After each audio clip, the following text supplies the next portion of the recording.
Welcome everyone to PMPL South Asia Spring 2023. My name is Shadow and alongside me is Blotter. Blotter, how are you feeling? It's day number 4 of week number 2 and teams are looking so excited to overcome each other. What are you expecting on day number 4?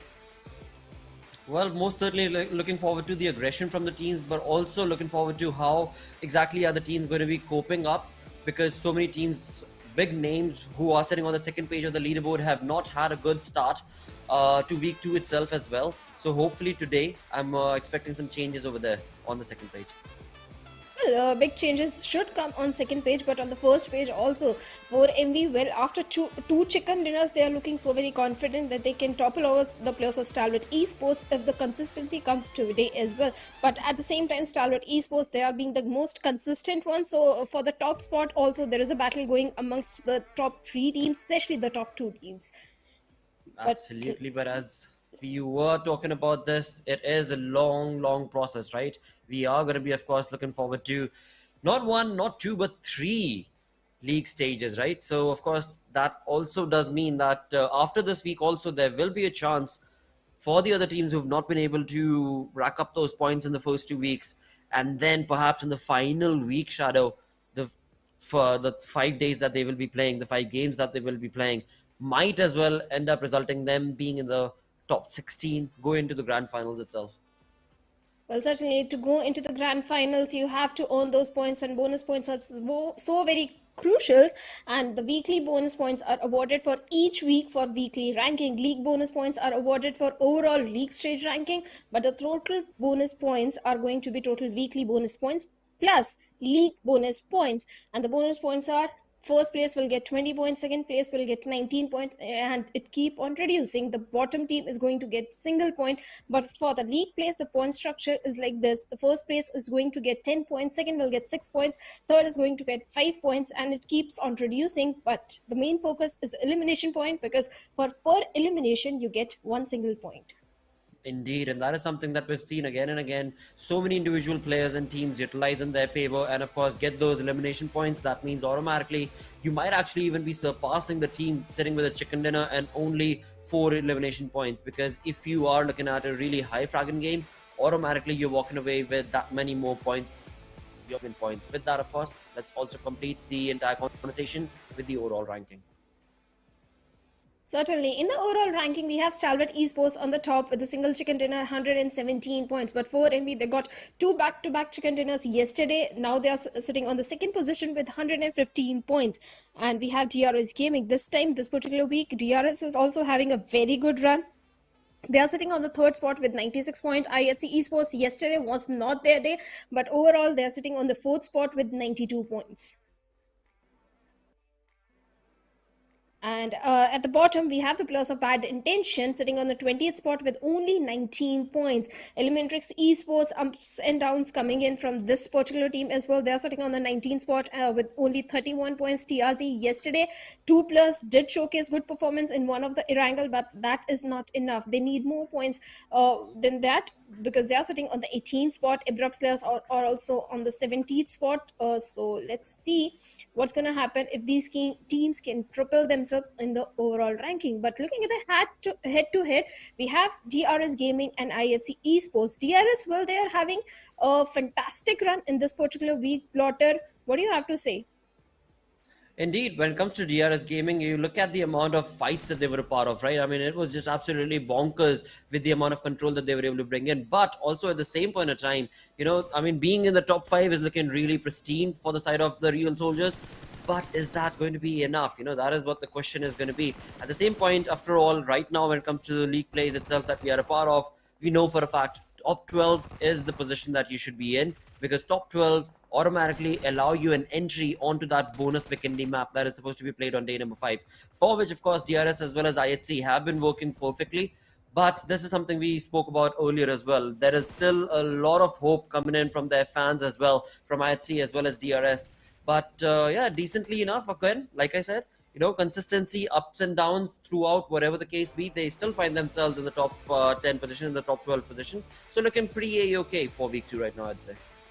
Certainly, both teams are looking so very confident and so good in terms of the overall ranking. But I think IHC, they are not doing so better in the map of Sanhok, whereas DRS, they have a very strong grasp of the map of Sanhok. That is why they are a bit far ahead than IHC. But in the average stats comparison of the players of 4MV, well, compared to week number 1 and week number 2, yes, week 1 was much better for the players of 4MV in terms of the damage, the fights which they were taking. Indeed, but at the same point in time, this is something that can very well, hurt us as we reach to the end of the day. Because yesterday we saw from the side of Four Miracle Wives a perfect play coming in from them, and again, that is something that brings their points up, brings their average number up in terms of the stats that we just witnessed. And mind you, we still have 2 days remaining, today as well as tomorrow, to complete week 2 stats itself. And for that, I'm pretty sure Four Miracle Vibes have already started really fabulously well. They've started racking up those points yesterday as well. We saw that sort of performance from them, back-to-back chicken dinners working in this team's favor. So yeah, there's still a lot to be expected from this team today itself. Well, certainly, especially from the player East, because 4MV East, believe it was day number 1 when he got 11 solo kills in the map of Miramar. Every single time this particular lad becomes the MVP. So yes, 4MV, all the 4 players, they do have good synergy, but East is the main assaulter that brings the initial opening for the team. And the moment they rush in, 4MV is not an easy team to deal with or to defend against yours or to fight with. That is so true. That is so very true. And again, this is something that they showcased from week 1, day 1 itself of PMPL South Asia, and that worked out perfectly for them because since then they've been creating and racking up the lead points. The lead that they've created has already, created a distance between them as well as the team sitting on the second. That's Stalwart, but that is the league standings right now. When it comes to week 2 standings itself, we clearly saw that the storyboard is definitely going to be favoring the players of Stalwart. But at the same point of time, we cannot, of course, leave away 4MV. With that, right now, let's move on ahead and, of course, introduce these beautiful skins that are going to be available to you guys sitting back at home.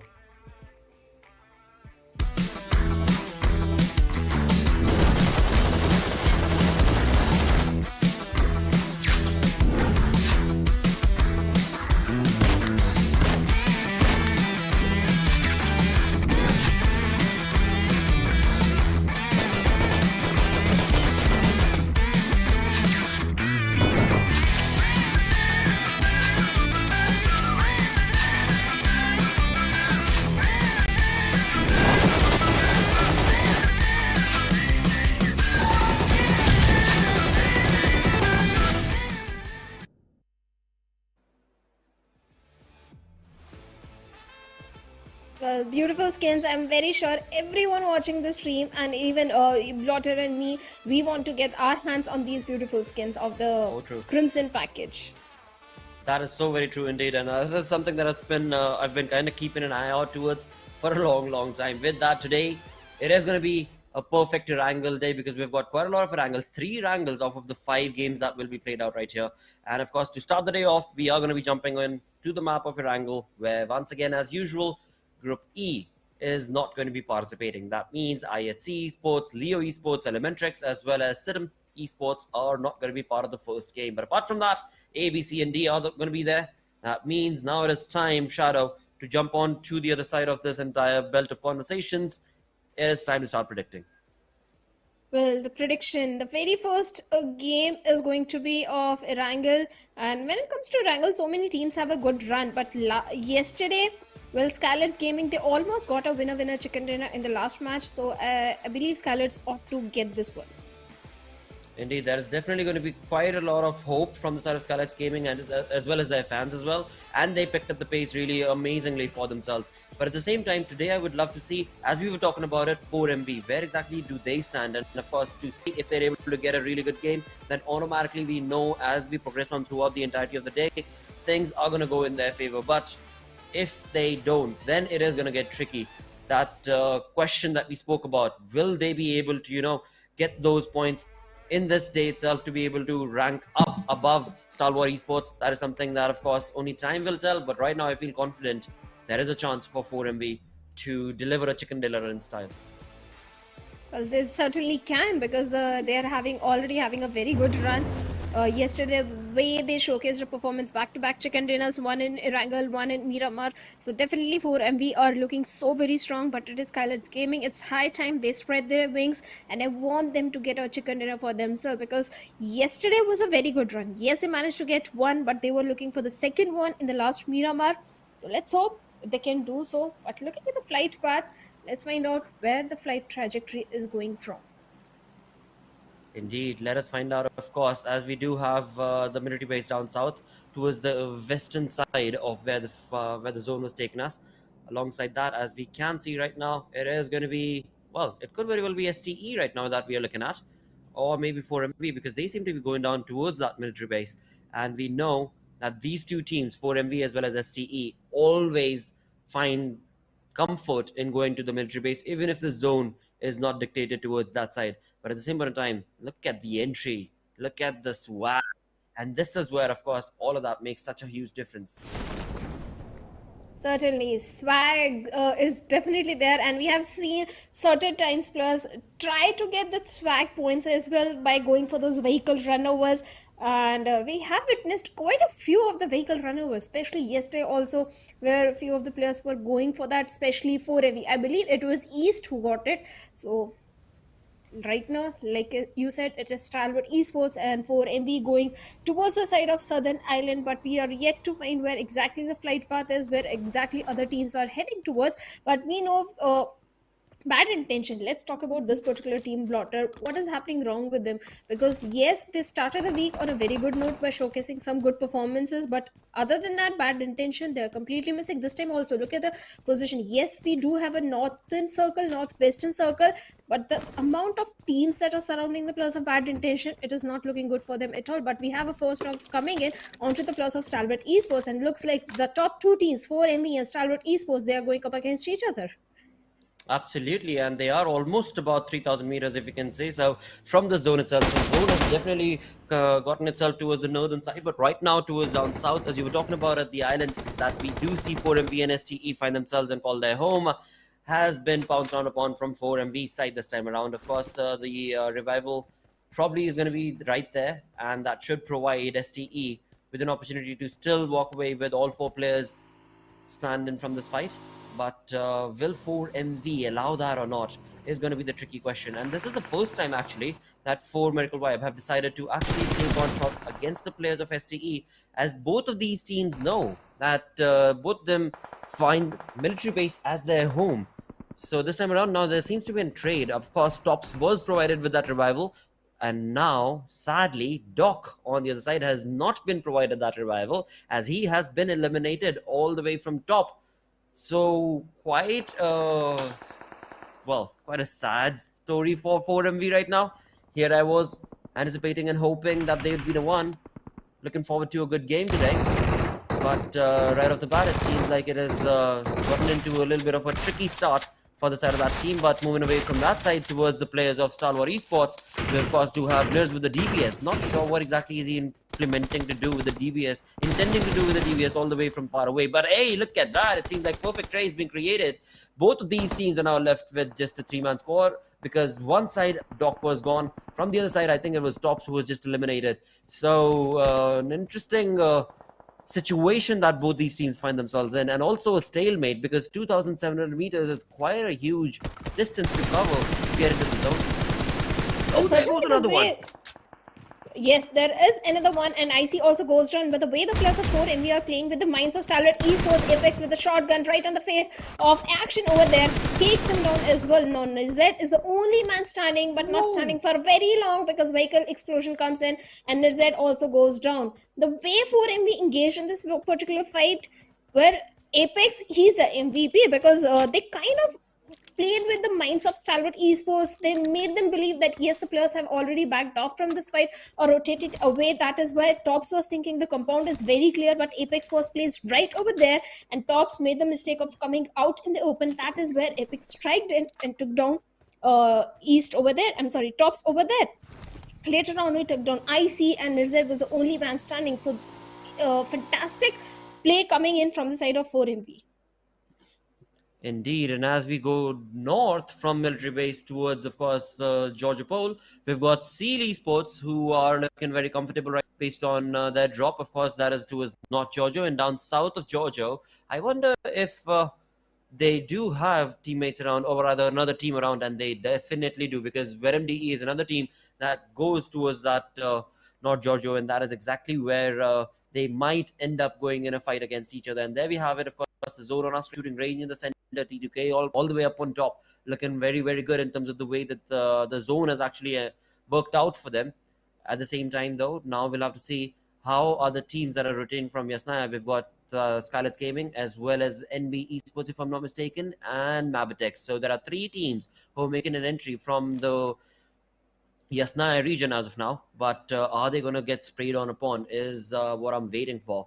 Because three teams in such close proximity in their vehicles, I'm sure, are giving away quite a lot of hot queues that apparently for now, none of them seem to be wanting to respond to. They're all eager and interested in going into the zone as quickly and swiftly as possible. But apart from all of that, as we look towards the southern side, 4MV, after having eliminated the players of STE, the first team to get eliminated this time around is going to be Stalwart Esports. Unheard of, that sentence, but that's what has taken place right here on day 4 of week 2.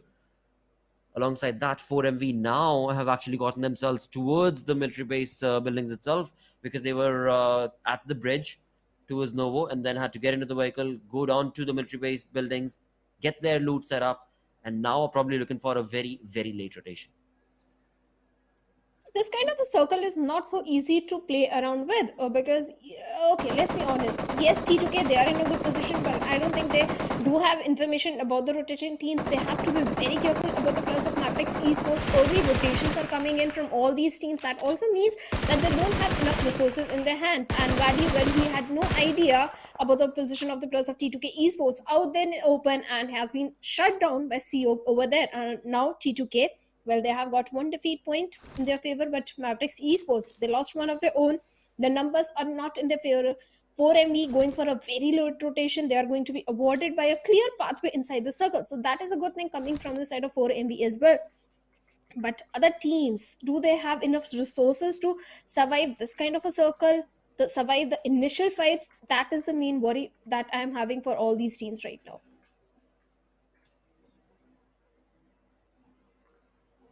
Let's see how exactly is this going to fare out. For now, we've got Esports taking shots against the players of TRZ, as well as Madcat was dropped down and now has been eliminated, actually. So Esports also jumping in to taking a defeat point for themselves. Quite early on in the game itself, we've got STE getting eliminated. We're already in, we're only in stage 1. And already we're looking at quite a lot of teams taking hefty damage. TRZ losing out on 2 of their players now. So a tough start from their side. Of course, we've got Rig right here from T2K, who seems to be keeping an eye out towards the rotating team of SKYLIGHTZ Gaming. And Nima's going to be right in front. And this spray could very well be the end of Nima, but just with a sliver of HP, he's going to be able to get away with the AKM, and the egg might just be able to deliver the punch that is needed right now against SKYLIGHTZ Gaming. Certainly, and now SKYLIGHTZ Gaming have been forced to rotate away from this position because they do realize this is not an area that they can hold. Someone is already occupying this very compound, so it's not going to be so easy to rush into the compound and take control of it. T2K, the way they're controlling the entire northern side, the coastlines, the compounds, the split that is coming in, well, they are managing to have a good control over it. Fantastic way up until now. Yes, they have got one defeat point. At the same time, they have to realize the segregation that is coming from all the players. They have to be a bit cautious. On the other side, in the first airdrop, we have the big weapon that's going to Groza. Let's see which team will get their hands onto it, because it's somewhere towards the Georgia Pole big mountain. That is where the players of TRZ are also there, and the players of Abrupt Slayers. So maybe they can try and go for this big weapon, but SKYLIGHTZ Gaming, they have their own worries to deal with, because now they have to take fight with the players of DE Venom, and looks like one player is already down on the knees, and AJ with that UB45 had no idea where Krita is hiding, and Krita comes in, takes down AJ over there, and SKYLIGHTZ Gaming, well, they are also going to retaliate and punish Krita over there, at the same time takes Ryuk from the moving vehicle.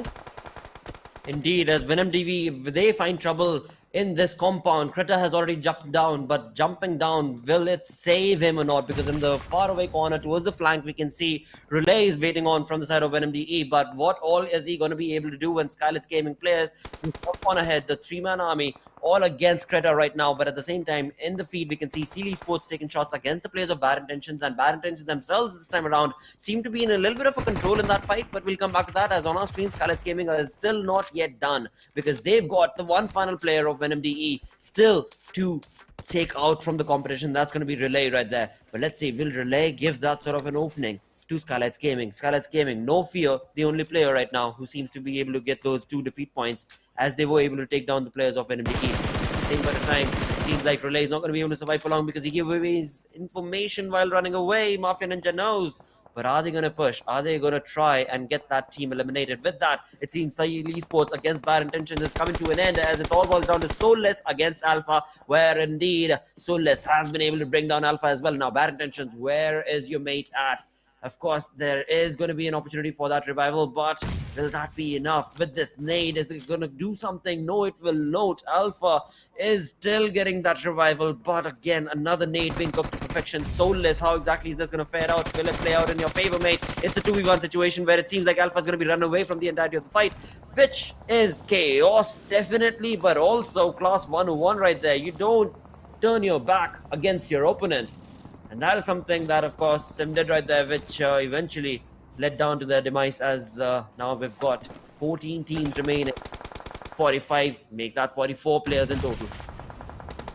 Certainly, 14 teams, 43 players, and High Voltage are going up against the players of Abrupt Slayers. Both are trying to control that very edge of the circle from the southern eastern side. High Voltage, they do have an advantage. They have the zone in their favor. Abrupt Slayers, let's see what they can do in this situation. Look at the position of Sleepy. That position can be very crucial, because he can create some flank angles, which High Voltage is not aware of right now. And let's see if Abrupt Slayers are actually going to pick this fight. I don't think so. They are backing off from this fight. On the other side, T2K Rick, well, they're picking up the plus of Raw officials as well. Raw, yesterday, they had a very good run in the very last game for themselves. The minute they rushed onto the plus of DRS, they were unstoppable. And looks like Seal and Raw officials might want to replicate the same thing.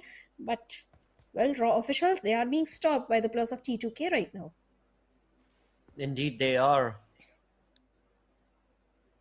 Trouble definitely keeps brewing for Raw officials. They have one good game and then one good day, and followed by another one where things go kind of awry. But this is exactly what it's seeming like right now, where Yototas along with Zordi has gone down. It all boils down to Claw. Exactly what is he going to be able to do? He brings down True Love, so all by his lonesome, but will that be enough? Definitely not, because the numbers are going to be favoring the players of DEADEYES, guys, and that in turn is going to be the retaliatory fire that will put a nail into the players of Raw officials' momentous push that they tried to create right here at Shelter. But again, for DE, troubles are not yet done. They are going to have to get that revival, which they have been able to do so. The smoke is going to be able to create a little bit of a suspense as to where exactly the opponent is going to be pushing in from. But we can see in the minimap onto the top right-hand side of our screens that there is a team that is trying to push this hole right here, which DEADEYES guys are stuck in pretty much right now. Let's see though, what team is that? And of course, alongside all of that, we've got NB Esports also somehow being able to find out where the players of SG are at. So NB Esports did try a Kazi right here, did try with the Mini 14. And again, this is the team. NB Esports is the team that has not only tried taken shots against SG, but also are the ones gatekeeping the players of DEADEYES, and they are stuck in that shelter. Well, certainly they are stuck, and NB Esports, they have to deal with the plus of SKYLIGHTZ Gaming as well, because SKYLIGHTZ Gaming is also in some close distance. So NB Esports, they are pretty much not in the best of the position right now. And the grenades that are coming from the side of DEADEYES do have that entire cave to their advantage, but NB Esports, they are out there in the open, and any team can do a third party in the situation where the numbers of NB Esports might be reduced down, and Mondo, perfect grenade comes in, it takes down Slayer, but easy revival should be coming in. Follow-up grenades are coming in, but I don't think so the confirmation will be made just yet. The entire entry has been blocked by the vehicle. I wonder what's going to happen if the circle goes away from the players of DE. Well, this is something that, of course, DE should have thought about earlier before they took on this fight, because right now, from one side, it is going to be NB Esports, as they are just completely hammered all the nades and all the utilities that they possibly can, and not allowing any single opportunity for DEADEYES. But this is where NB Esports I think they need to have a class 1-1. I mean, Shelter does not have one entry itself. DE can go further into the Shelter. It's because all the nades and all the Molotovs that the players of NB Esports utilized over there did not really do much, because DE are still all 4 players surviving. There was a knock, but that was it. There was no conversion, and with that, NB Esports ended up using quite a lot of their throwables as well. So I'm not entirely sure what exactly the strategy over here was by utilizing so much of that nades and Molotovs, but never mind all of that. As we look on to the zone itself, it is taking itself towards the shooting range. Well, Seal Esports getting eliminated right now. Those teams remaining. This is quite an enigmatic stuff, of course, right here, where very quickly, we've got so many teams getting dispersed off as 11 teams, the only 37 final players remaining. Well, talking about DE, Blotter Turula sir is one of the most potential player from the side of DE, because in yesterday itself he clutched it against the players of Bad Intention. There was a 1v4 situation. He did a fantastic clutch in that. Even in day number 1 also, on day number 1 he did a 1v3 against the players of DRS. So yes, definitely Turula sir is one of the player from the side of DEADEYES that has a lot of potential and can showcase what skills does he have. But right now we have Abrupt Slayers also going up against a plus 5-8, and I8 will Rufus has been taken down, but NVE's Mondor finds an opening onto on top, sir. The knock comes in. At the same time, the confirmation has also been made. Now DE, they are left with only 3 players. The numbers are not in their favor. The way NB Esports are relentless against this fight, well, let's see what's going to happen, because I'm still worried that any team can do a third party. Yes, Akaze is keeping a close eye into the plus of SKYLIGHTZ Gaming. He's checking all the angles so that there is no chance of a third party, but still, it's an open field. NB Esports, they need to have some cover for themselves. This is going to be troubling for NB Esports, but right now we do have the players of Illuminate crew who seem to have found the zone for themselves, and then ASL right next to them. But moving back to the Shelter, where the fight continues on between DEADEYES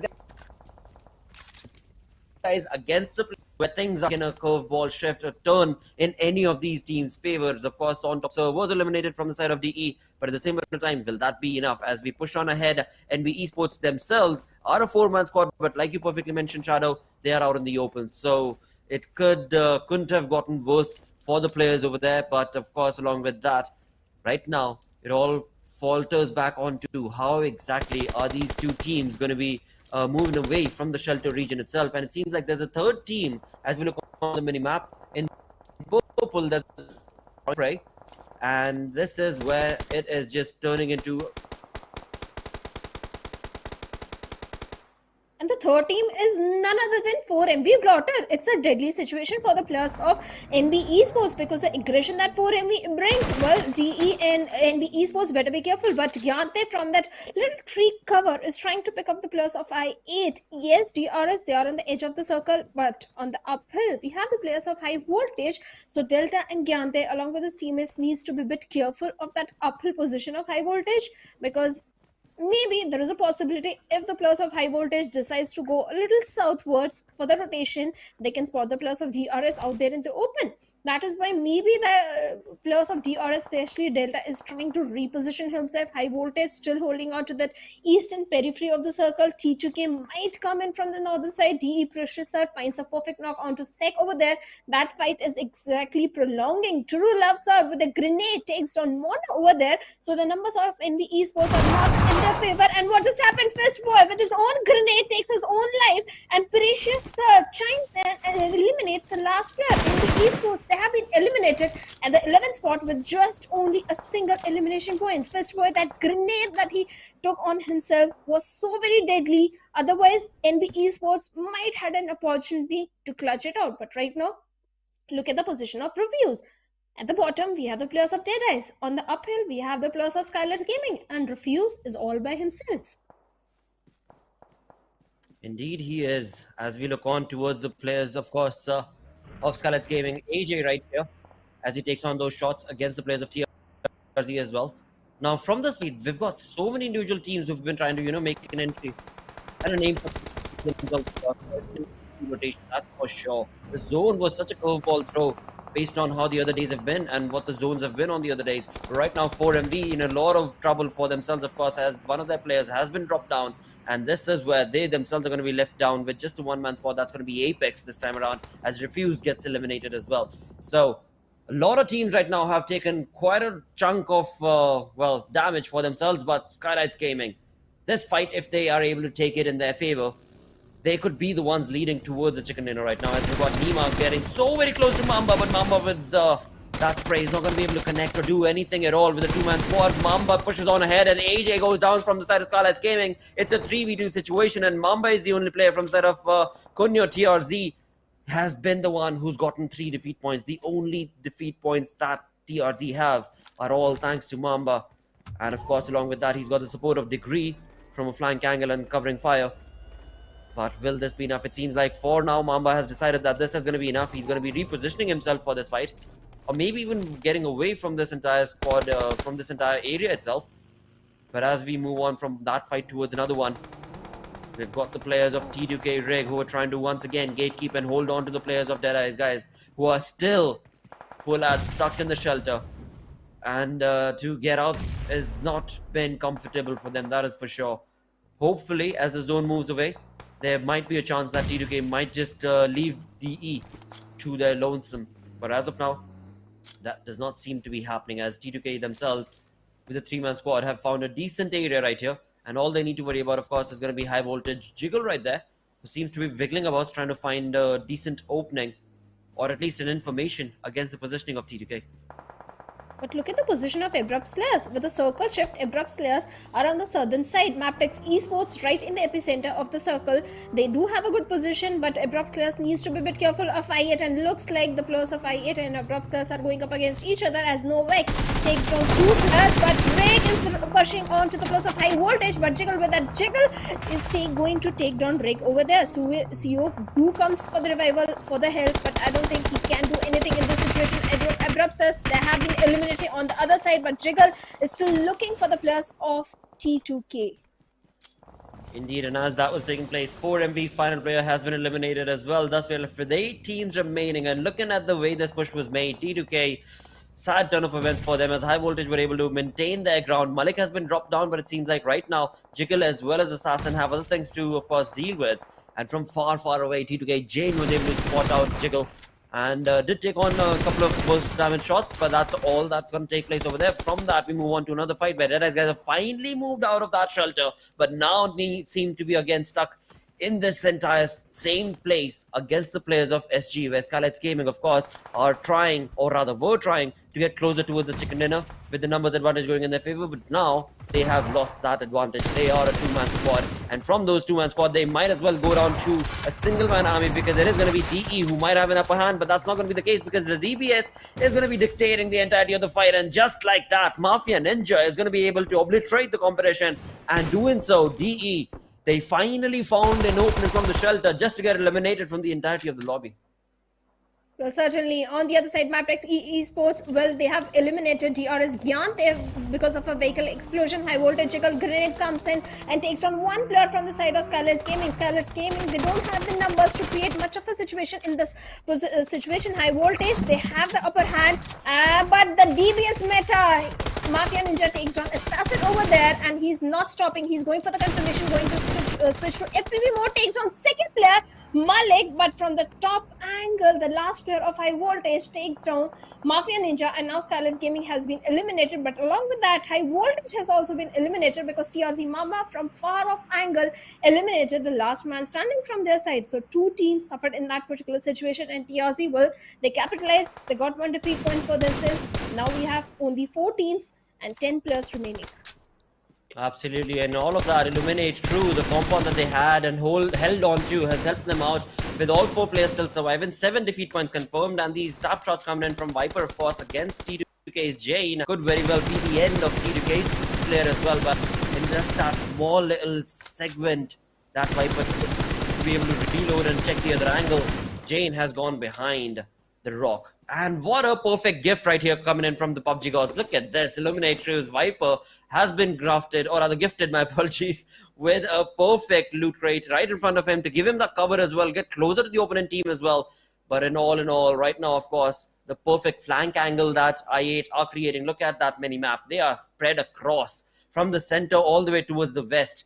And the west, why? Because you can see Sky and Novax, they're on top of that mountain, on top of that ridge. That gives them a perfect advantage in terms of utilizing the information against their opponents. So really good positioning coming in from I8 right here, where they do have the southwestern side of the zone pretty much, where all the other teams are towards the northern end. And in the other teams, we've got one player from T2K, we've got 3 players from Mabitech, from TRZ. Certainly, the numbers are in the favor of IE8. 7 defeat points already, and they're unstoppable. The way they have taken the entire control of the circle, they're pretty much controlling the entire final circle. T2K, well, as you mentioned, Jane is only man standing, and he's not inside the circle.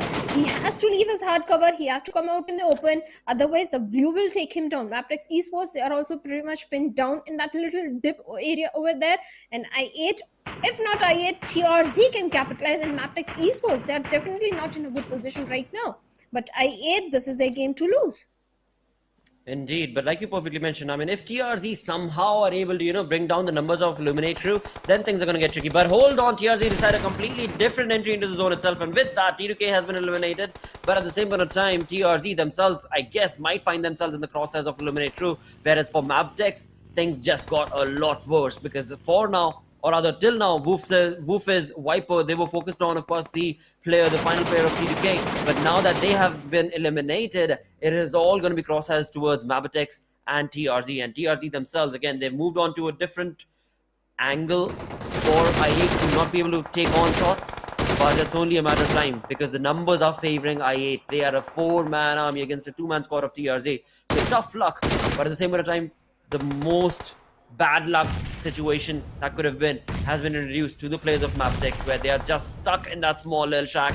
Nothing much that can be done. The nades coming in from Novax do end up bringing them players down to a 2-man squad from the side of Mapdex Esports, and it's just a matter of time before they definitely get eliminated.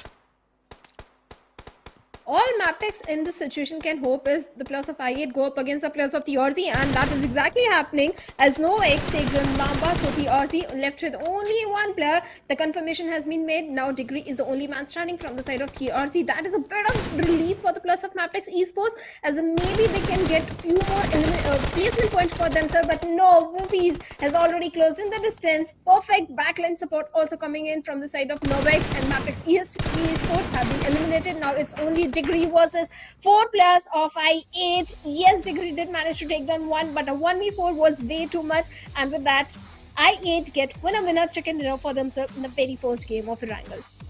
Absolutely, what a wonderful start right here coming in from Illuminate Crew, as they were able to keep their numbers up. Also, along with that, get a perfect chicken dinner for themselves. The amount of eliminations that they were able to rack up by the end of it, of course, are going to be helping their cause, as 12 in total, along with 10 points from chicken dinner. They find themselves at the 11th position in the overall ranking.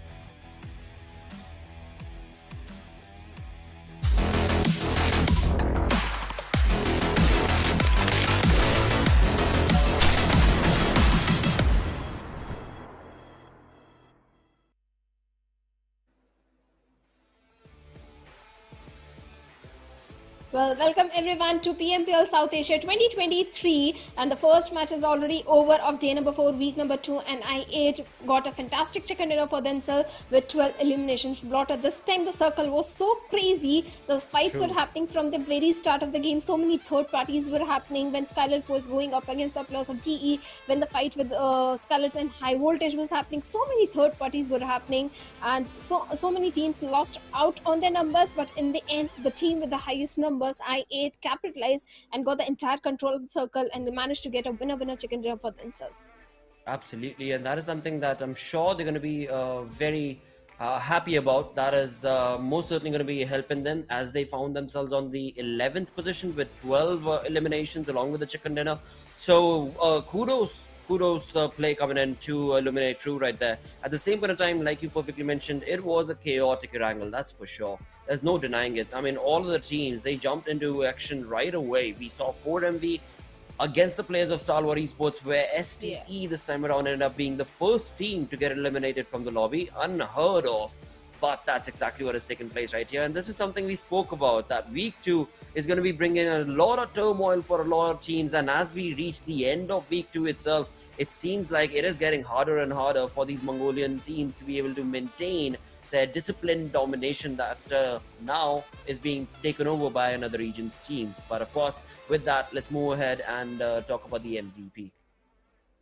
And it is going to be No Fear from the side of SKYLIGHTZ Gaming. I thought it's going to be Mafia Ninja, but no, it's No Fear with 4 elimination, and the amount of damage that this lad was dishing out, 1217 damage, 0 assist, 3 knocks, 84 healing stun. That means he was not out there in the open. He was always picking up good fights. He was not engaged in bad fights. Fantastic stats coming in for the player No Fear, but Mafia Ninja as well from the side of SKYLIGHTZ Gaming. The minute the players of high voltage rushed towards them, SKYLIGHTZ, they didn't have the numbers. It was only Mafia Ninja, and they almost brought a 1v3 situation to a 1v1 situation. So kudos to the valiant efforts from the side of Mafia Ninja. But in the top players, we have Novex as well from the side of I8. Absolutely. As we lay eyes upon the top players coming in from this lobby, we've got players from SKYLIGHTZ, of course, No Fear with the MVP. Moving ahead from there, though, we do have Illuminate, Cruz, Novax, and Viper. And then we've got Mamba from TRZ and, of course, Jiggle from High Voltage, where both of these lads, Mamba as well as Jiggle, we saw quite a lot of, moments in this game itself that they were just absolutely brutal and, of course, favored the way that the lobby is supposed to be played right here in PMPL SA23. But alongside all of that, as the spring season action continues, we've got, of course, the match rankings to talk about as well. Now, when it comes to the eliminations, 12 is what the Chicken Dinner winner team got, thus implying 22 points. And any team close to them? No, nobody's close to them. Again, what a crazy turn of events right here, where TRZ, of course, were the ones who came in second, and thus we do have 6th place in points awarded to them, but only 5 eliminations, thus they sit on the 3rd spot, same tied up with SKYLIGHTZ Gaming. 9 elimination points. Wonderful game for SG, but sadly, like you mentioned earlier as well, Shadow, they were left with just a 2-man squad. It became almost impossible for them to be able to convert that into a chicken dinner. Certainly, on the bottom, we have the players of Raw Officials. This is not looking good for the players of Raw Officials because they need to be in top 12. Venom DE, this could have been their game because of the circle, because their drop location was towards the side of Zarki, but because of the split that was coming from the side of Venom DE, they're left with only 0 points in this particular one, were taken out pretty early, and this is something I don't like. But still, Venom DE time and again, they have showcased some good performance as well. It was a bad one, but still they are going to recover. But in the overall ranking, we have 4MV on the top with 119 points. Stalwart Esports just 1 point shy away from 4MV, sitting on the second with 118 points. Wow, I mean, 1 point difference right there. And then from second position to the third, DRS Gaming, they've got a 19-point difference. And that itself says something. Of course, in the same group, we've got, or rather, same lot of 99 points, we've got T2K Esports sitting on the 4th spot right there. And then we've got Illuminate Crew. That is a wonderful conversion from this chicken dinner that they got. And they found themselves in the first page of this entire overall ranking. But look at the stats of NB Esports, just only 14 placement points and 48 eliminations. At the same time, Venom DE, 10 placement points and 51 elimination points. If both these teams create a bit focus onto the placement points and survive a bit longer, I think they can easily topple over few teams and come on the first page of the overall ranking, because in terms of the elimination and the aggression they are bringing, yes, they are getting the points, but they need more placement points. Indeed, that is going to be so important from them, and that is something that's missing as well, like we clearly saw. I just hope that it works out, because after all, when it comes to it's such a difficult question to answer, right? Because when it comes to the strategy of wanting to get placement points, it is a good one, but you get a chicken dinner, you only get 10 points, and to work for that chicken dinner, it is not easy. You move on into the second position, you're walking away with 6 points, the third 5 points. So the placement point journey, it is definitely tricky, and that is something that, of course, is is being faced by these teams that we just saw sitting on the second page. But hopefully, with the 4 more games remaining for the day, things hopefully might just turn around for them before the end of the day. Because after all, tomorrow we are going to be moving into the final day of week 2, day number 5, where we also do have the bonus map of Vikendi that will be played. After the usual 5 matches are done, the 6th game will be on Vikendi, where only top 12 teams participate. So a difficult situation for these teams, but I'm optimistic. Maybe and hopefully today might be their day. Maybe anything can happen because teams still do have few games in their hands. Yes, it's day number 4. Matches are limited as compared to day number 1, definitely, but still you can be in the top 12 and play the bonus match of Weekendy, because right now the target should be in top 12. You have to be in top 12 at any cost. Few of the teams who are still not there, like Elementrix or the players of Bad Intention, they have to work really hard. But all that is going to happen after a short little break. You guys stay tuned. We'll be right back.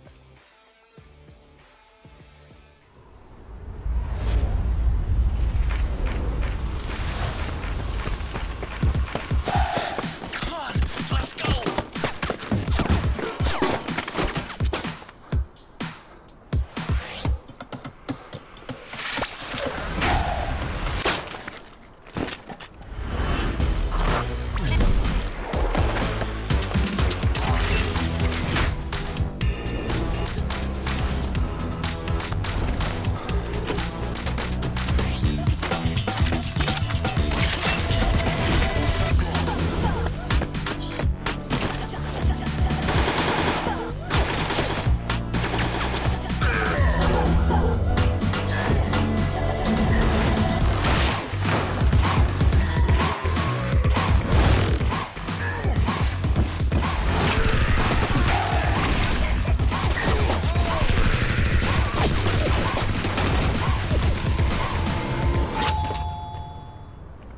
Your order is here. Oh, thank you. Thank you.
Well, hello and welcome. You guys are watching PMPL South Asia Spring 2023. My name is Shada. Alongside me is Blotter. And Blotter, first game already over. I8 got a fantastic chicken dinner for them. So the circle was so damn crazy. But looking at the overall ranking, it is still 4MB on the top with 372 points. Stalwart Esports on the second with 323 points. DRS Gaming slow and steady wins the race. That I have to say for DRS, because the consistency that is coming from their side, they are sitting on the third spot with 257 points. Indeed, I mean DRS as well as I would say IHC pretty much in the same boat. Again, there is still a stark difference between the two in terms of the points that we can clearly see right over there. But one thing to talk about is the fact that this is the overall league standing itself. And since week 1 and week 2 matches are still going on, I mean, you summarize all of them, clearly 4MV has had a really good week 1 and 2, perhaps one could say, because there is still quite a big difference between them and Stalwart Esports' 323 points. But moving away from there towards the second page, now this is where I would like to, of course, draw attention towards the team sitting on the 15th, 16th, 17th, 18th position. We've got Raw Officials with one chicken dinner in the bag, 147 points on the 15th position. 2 point shy is going to be TRZ with 145. Now keep in mind, only top 16 are going to be part of the grand finals itself. And then from TRZ, move on down towards Venom Esports with 131 points with a chicken dinner in the bag. This is where things get unbearable, actually, because you've got DEADEYES guys as well right there on the 18th position with a chicken dinner and 128 points. On the 19th position, you've got Intention X Esports with a chicken dinner and 115 points. And then comes in Bad Attention with 72 points. But again, I mean, these are teams who have gotten a chicken dinner, but still do not find themselves in a comfortable 16 in the top 16. Now that clearly also puts them in a very precarious situation, that if they are not able to participate in the bonus map as well, and they're sitting on the 16, 17, 18 position, then automatically the other teams are going to get so much more lead from them. But of course, that is a speculatory question to have right now and answer, because right now what we need to do is more speculation, actually, because it is time to predict and choose what team is going to be getting a chicken dinner right here on the map of Miramar. Shadow. And this time Group D is sitting out. That means High Voltage, Maptex Esports, Seal Esports, Raw Esports, they are not going to be part of it. So my prediction is going to be Stalwart Esports. All right, Stalwart STE coming in from your side for this Miramar game. I, on the other front, would love to see what SKYLIGHTZ Gaming have in store for this one. So SG is where my pick is going to be. I was confused between DRS and SG. DRS are also looking forward to a really good day because of the way that they played, but so did SKYLIGHTZ Gaming. So SKYLIGHTZ Gaming is going to be my pick for the Miramar game. Let's see if that works out or not. So SKYLIGHTZ from me, and of course STE, Stalwart Esports, from the side of Barbara. Well, certainly Stalwarts versus SKYLIGHTZ and so many other teams in the lobby, 14 others, who is going to get the chicken dinner for themselves, because now the point difference, looking at the teams on the bottom, like you were pointing out, there is a 14-point difference between the players of TRZ and Sitim Esports, and the way TRZ players, they are bringing the consistency. Yesterday also they placed second. They didn't have the numbers in their favor, but still they got good decent placement points for themselves and elimination points as well. So if this consistency continues, because today as well TRZ, they came on the second spot, so TRZ will get 2 more points lead as compared to Sitim Esports, because Sitim Esports, they are not able to perform at all. Not at all, but at least Absolutely. now they're not able to perform. I mean, yeah, you're right. They started off looking really well on week 1, day 1 and 2, kind of. Same was the case actually for Leo Esports as well. But from that journey and that moment on, Sitim Esports has had a tough situation being faced from one game to the next. And that again is something that I'm not entirely sure what can be changed from their side, because decent rotations being shown from them. Decent, well, not only decent, but really good aggressive streak also being shown from the side of Leo Esports as well as Sitim Esports. But in the end, the conversion and getting those points consistently in every game has kind of faltered away and has been stolen away from the entirety of the lobby but them. And for that, maybe it could be that the lobby has understood what sort of a play style our teams like Sitim going along with, and that probably has been understood. Though again, for now it is up in the air, because we still have games remaining for them. So let's see how exactly is it going to fare out. Well, let's find out, because I think certain esports, they are not performing on the map of Sanhok. Erangel and Miramar are still going decent for them. Sanhok is something they need to work on. If they manage to get good points in the map of Sanhok as well, I think Septim will look good, because in Erangel, the drop location is also very interesting. They drop towards the side of Yasnia. That kind of favors their position. Even if it's a complete chaotic circle like the previous one, they can go for a good rotation, because SKYLIGHTZ Gaming this time, they were also going from the city of Yasnia, and they ended up at a very good place. It was just a third party that they couldn't survive. So yes, certain esports, considering their drop location, they ought to perform much better than they are performing right now. But now, what do you think? 4ME and Stalwart Esports. Will the players of Stalwart Esports now go for a revenge onto the players of 4ME? There is a possibility for sure. I would not like to see that happen, but there is definitely a possibility for that to take place. But will it happen again? Today being the day of Erangels, I mean, we're done with one Erangel, but there's still 2 more Erangels remaining. There's only going to be one Miramar that is going to be coming up next, match number 2 of the day. And then to close the day off, we'll have that one Sanhok game. But of course, when it comes to a rivalry that could be created between them, I hope so, because now we're getting into the exciting days of the entire PMPL SA spring season, where we know that, this is pretty much the final few days. I mean, this is the second last day, we know that for a fact, of the week 2. That means that only 6 days in total, right? 5 weeks from week 3, or 5 days, my apologies, from week 3, and then one final day tomorrow. So 6 days in total is all these teams get before we ourselves get an answer as to who are those 16 teams going to be who will participate in the grand finals. So yeah, I mean, if it is going to turn into a rivalry, I would say turn that rivalry into quite a lot of chaotic fights every single time. That is going to be pristine from my side. I think it's way too soon to call it a rivalry, because the last time the flight path was like that the players of 4MB had to drop toward the bridge area to go for the vehicles and head towards the side of military base Stalwart Esports. They saw the players of 4MB and decided to take a fight. It was not like it was decided that they are going to drop at their drop location. No, it was just a flight path. So maybe the revenge story, if it is created, then I'll call it a rivalry happening between these two teams. Otherwise, I don't think. I think they're just competing for the top spot right now. Well, again, I mean, I would like to definitely, sit on that high horse and be like, better be a rivalry, because that's what I want to be able to see right now.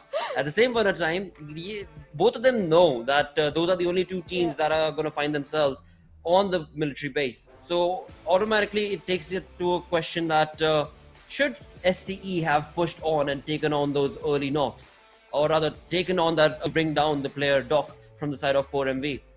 Because had they not done so, maybe 4MV would have been least interested. They would have gotten in their vehicles and then gone on to, of course, get the loot for themselves. But they poked the bear. STE poked the bear. And once that was done, of course, in the next few minutes, we saw kerfuffle taking place between both the teams. But eventually, it was 4MV with just that one player getting eliminated, Doc. They were able to annihilate the entire 4 players of STE. So that clearly does, bring up the kind of caliber that 4MV is bringing to the table against a team like STE. It's not an easy task to be able to achieve, but they did it so gracefully. Now, again, that is something that 4MV have been able to do time and time again, and that is the reason why they find themselves at the top of the leaderboard in the league. But is that enough? Can there be a change that can be anticipated from them? That we'll have to see. Or will there be another team that'll stand up to the occasion against 4MV? Well, they didn't just take down Dog. It was not just Dog. It was a grenadier from the side of 4MV, and Apex got pretty angry because Dog, with the grenades, the perfect projectile, every single time he has managed to clutch with through just grenades. I still remember the fight happened with the players of SKYLIGHTZ Gaming, if I'm not wrong. 4MV and SKYLIGHTZ in the map of Erangel, where Dog clutched, and it was a 1v3 situation with the grenades. So yes, 4MV, they are very strong in the firepower. At the same time, the perfect projectile, the grenades, the rotation, everything is working on point for this particular team. But talking about other teams as well, who are still at the bottom, Elementrix. Yes, they managed to showcase good performance at one of the Erangel, at one of the Miramar, I believe. It was one Miramar they showcased a good performance, but other than that, they're still sitting at the bottom. So yes, they do have the caliber, they do have the skills, but the consistency is not at all coming from the side of Elementrix as well. Absolutely, and again, I mean, I will have to agree with that. But Elementrix sitting on the, well, again, so far down in the overall ranking. I'd rather not say anything against Elementrix Esports, for or against Elementrix Esports, because that one performance that they showcased was really, really good. But is that all you got in the bag? I cannot believe that. Same question can also be raised to the players of DEADEYES guys as well, where things are not looking good for them also. That is something that hopefully they'll be able to change in um, today's day itself, but it is going to be a tricky one for them to be able to convert, because the point difference is so huge. To get into the top 12 is not going to be easy. To get into the top 16 as well is not looking easy, as we saw the league standings as well as week 2 standings. Totally agreed. Like you pointed out, DRS guys, True Love Star has managed to clutch in this particular week twice. Once against the players of DRS, and if a player is able to clutch at the neck of at a very difficult situation, then I'm very sure the team has the capability and the caliber. DE, they have showcased good performance. Venom D as well. The way they are picking the fights in terms of the stats as well. Venom D have very high elimination points. So yes, I expect huge things from these particular teams. They have the caliber which the players of top teams like 4MV and Stalwart Esports are having in terms of the firepower. It's just the consistency that is not coming from their side, or maybe sometimes it's the rotation that is not working, because earlier it was SKYLIGHTZ Gaming. For them, the rotations were not working, the segregation was not working, but the way they have worked on their weakness, and now the way they are picking up the fight, SKYLIGHTZ Gaming, they are looking so very strong, and I'm very sure the players of DE and Venom D, they can also do the same thing. Absolutely, but moving away from all of these teams towards a team like Bad Intentions. Now we saw in the overall ranking itself, they've got a 2-digit overall ranking going in their favor, which is just not great, of course. But at the same point of time, what can they do to change that is what I wonder, because ranking they need to get a lot more in order to even participate in fights. It's something that always goes against them every single time they jump onto the map. There's always going to be one team or the other going up against Bad Intentions, and Bad Intentions are always caught in a little bit of a situation where they do take on those knocks, but themselves get eliminated at the same point in time as well. And that just does not work out in Bad Intentions' favor. But again, today is going to be the most important day for Bad Intentions as well, BAT as well, to be able to somehow get those placement points, if nothing else, so that they can convert it into a decent conversion and get a little closer to the team sitting on the 19th position, because right now it is not looking good. Certainly, it is not looking good. Bad Intention. Every single map, they are not able to get too many points. Erangel, Miramar, or be it Sanhok. They need to work on the rotations. They need to have a read onto the opponents where exactly other teams are rotating from, so that they can have a safe rotation for themselves. So that is something Bad Intention needs to work on, because firepower, we have seen when they take a 4v4 fight, sometimes they are able to win, as we saw on the very first day of week number 2. So Bad Intention just need to work on their rotation. On the other side, this particular Miramar teams are already heading towards their original drop spots. D Venom towards the side of Puerto City, and I8 again in the city of Los Leones. Last time we saw they went against each other, so maybe this time again they can try and do so. Even the circle this time is a southern circle, so the players of Venom DE, they are going to have a very good time.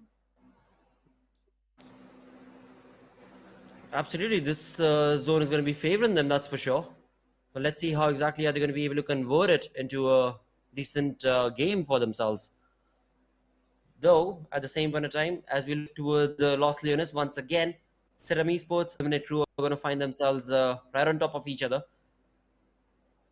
So perhaps an early contestation that we every single time anticipate could be brought on from their side. But look at SKYLIGHTZ Gaming.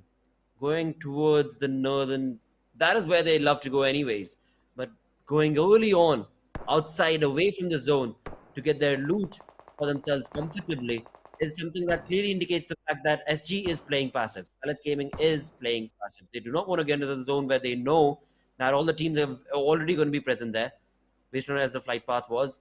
So they've decided to go towards Al-Azhar and up north, perhaps all the way towards Campo Militar as well, to get themselves the perfect loot for which they are ready to go on a drive-by.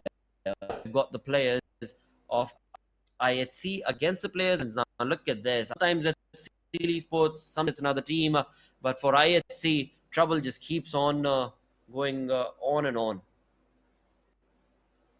Well, it's not just IHC blotter. There are so many other teams on the northern front. There is a probability of a potential initial fight that can happen at multiple fronts of the map. Northern side, we have the plus of T2K, Stalwart, and DRS in the close proximity. Then in the city of Montenegro, we have the plus of IHC and Bad Intention. At the same time, we have the plus of NB Esports as well, making the rotation from the east western side complete. So IHC needs to be a bit careful because NB Esports, if they hear the gunshots, maybe they can decide to chime in and do a third party. And the way the players are out there in the open, it's not looking good at all. Yes, Sol did take a little bit of the damage from the shots coming from the side of Bad Intention, but now they have managed to scuttle back to the safety of the compounds. I8, well, last time when they went against the plus of Sitim Esports, they were eliminated pretty early in the game. And that could be the reason that I8, after looting the compounds of Los Leones, now they are trying to reposition themselves and head over somewhere else in this particular circle, because now they don't want to engage in an initial fight. That is a good and mature decision coming from their side as well. Indeed, that is And true. Though again, as we just got started with the Miramar game, there's still a fight that we're waiting for. And as we wait for that, let's of course bring up the conversation regarding Leo Esports. Now, Leo Esports in week number 1, in fact day 1 onwards itself of PMPL South Asia, we're looking very much in control of the entire lobby. In terms of the way that they were able to push ahead in fights, convert those fights into real good defeat points, we're looking like they're going to rank up, and they're definitely going to be one big player in the lobby that we are going to have to keep an eye out for. But sadly, that was a short-lived journey, as after that, we saw a big downfall coming in from the side of Leo Esports. Though at the same point of time, again, they are not the only ones in the same sort of journey, because there are other teams as well who had a really good start in week 1, but then as we moved on towards the latter half of the week and then into week 2, a lot of teams, of course, went back to the drawing board, tried to understand what exactly is going on in the lobby amongst their opponents as well. And after having understood that, the gameplay completely changed in week 2, day 2 onwards itself. Right now, another team that can be put in the same flank as Leo Esports maybe could be NB Esports as well, as NB Esports also had a really phenomenal start to PMPL South Asia from day 1 onwards. But as the journey continued on, they saw a little bit of dip in their performance as well, as the other teams started racking up points. NB Esports were not able to do much, but now in week 2's day 4, we are definitely looking at signs of relief, perhaps, can be said, coming in from the side of NB Esports, but there's still so much work that needs to be done from their side. Agreed. NB Esports, yes, they tend to perform really good in the map of Miramar. That is their strong point, but at the same time, they have decent performance in the map of Erangel and Sanhok as well. So NB Esports are definitely looking good, but the player who is not looking good right now is Yog, because he's in the compound, but still he's getting multiple shots from the side of Abrupt Slayers. Now T2K Esports, they have to make sure, better be careful, because it's not just the plus of Abrupt Slayers. I see one more team in the close proximity, and there is a possibility of a third party happening in this situation. Could be the plus of City Esports, and Chari with that M16 dishing out a hefty damage onto Yog. The compounds are definitely helping the case of T2K, but at the same time, the flank angles are also being created, and Chari from the backlines is keeping a close eye onto Siyog and Jane to help his teammates so that they can charge in towards the compound of T2K, but looks like they're going for a very long flank, or maybe they are just trying to back off from this fight, but T2K Rig with mini shotteen has delivered a hefty damage onto one of the player of Sitim Esports. So now T2K, well, they have to deal with not just one, 2 teams, and it's not looking good at all in terms of the resources they are having, because right now they don't have too many resources. Yes, Sandesh is having grenades and the first aids, but if they deplete the resources, it's not going to fare off really well in the long run. Absolutely, in the long run, of course. And talking about that long run itself, right now we're only going to be reaching the end of stage 1 itself. But alongside T2K, of course, we've got Serum Esports on our screens, but also in Los Leones area, we know Illuminate Crew are not going to be that far away.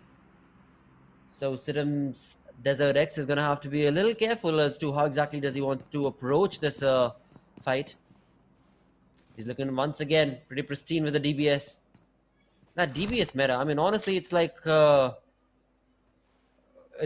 you've got the 5 gems from Thanos, and you're just unbeatable basically. That is exactly what it's turning out to be with the DBS meta. But never mind that and the 5 gems, because Leo Esports this time around have been able to open up the fray of ASL as Gangsta as well as Bishal go down. Haitami did not notice the second player right there that was down from ASL. But never mind, of course, the points are going to be converted right here from Leo Esports as they start to at least get few defeat points in their favor. T2K sadly left, my apologies, ASL sadly left with just 2-man army right now in this game. Though those are the only 2 knocks confirmed eliminations that we've seen thus far. We've got Desert X taking shots, but T2K Rig from far below was able to, of course, bring on a spray to Desert X, and Desert X has been dropped down. Now, again, we saw earlier as well, Desert X is a little further away. On the minimap also, we can see his teammates are trying to catch up to him, get up to him to give him that revival, but it's not going to be an easy task. But at the same time, the best part right now for T2K is the fact that they were able to create an opening, and in doing so, have now been able to get away from the compound that they were stuck in, that the players of Serum Esports had their crosshairs set up for.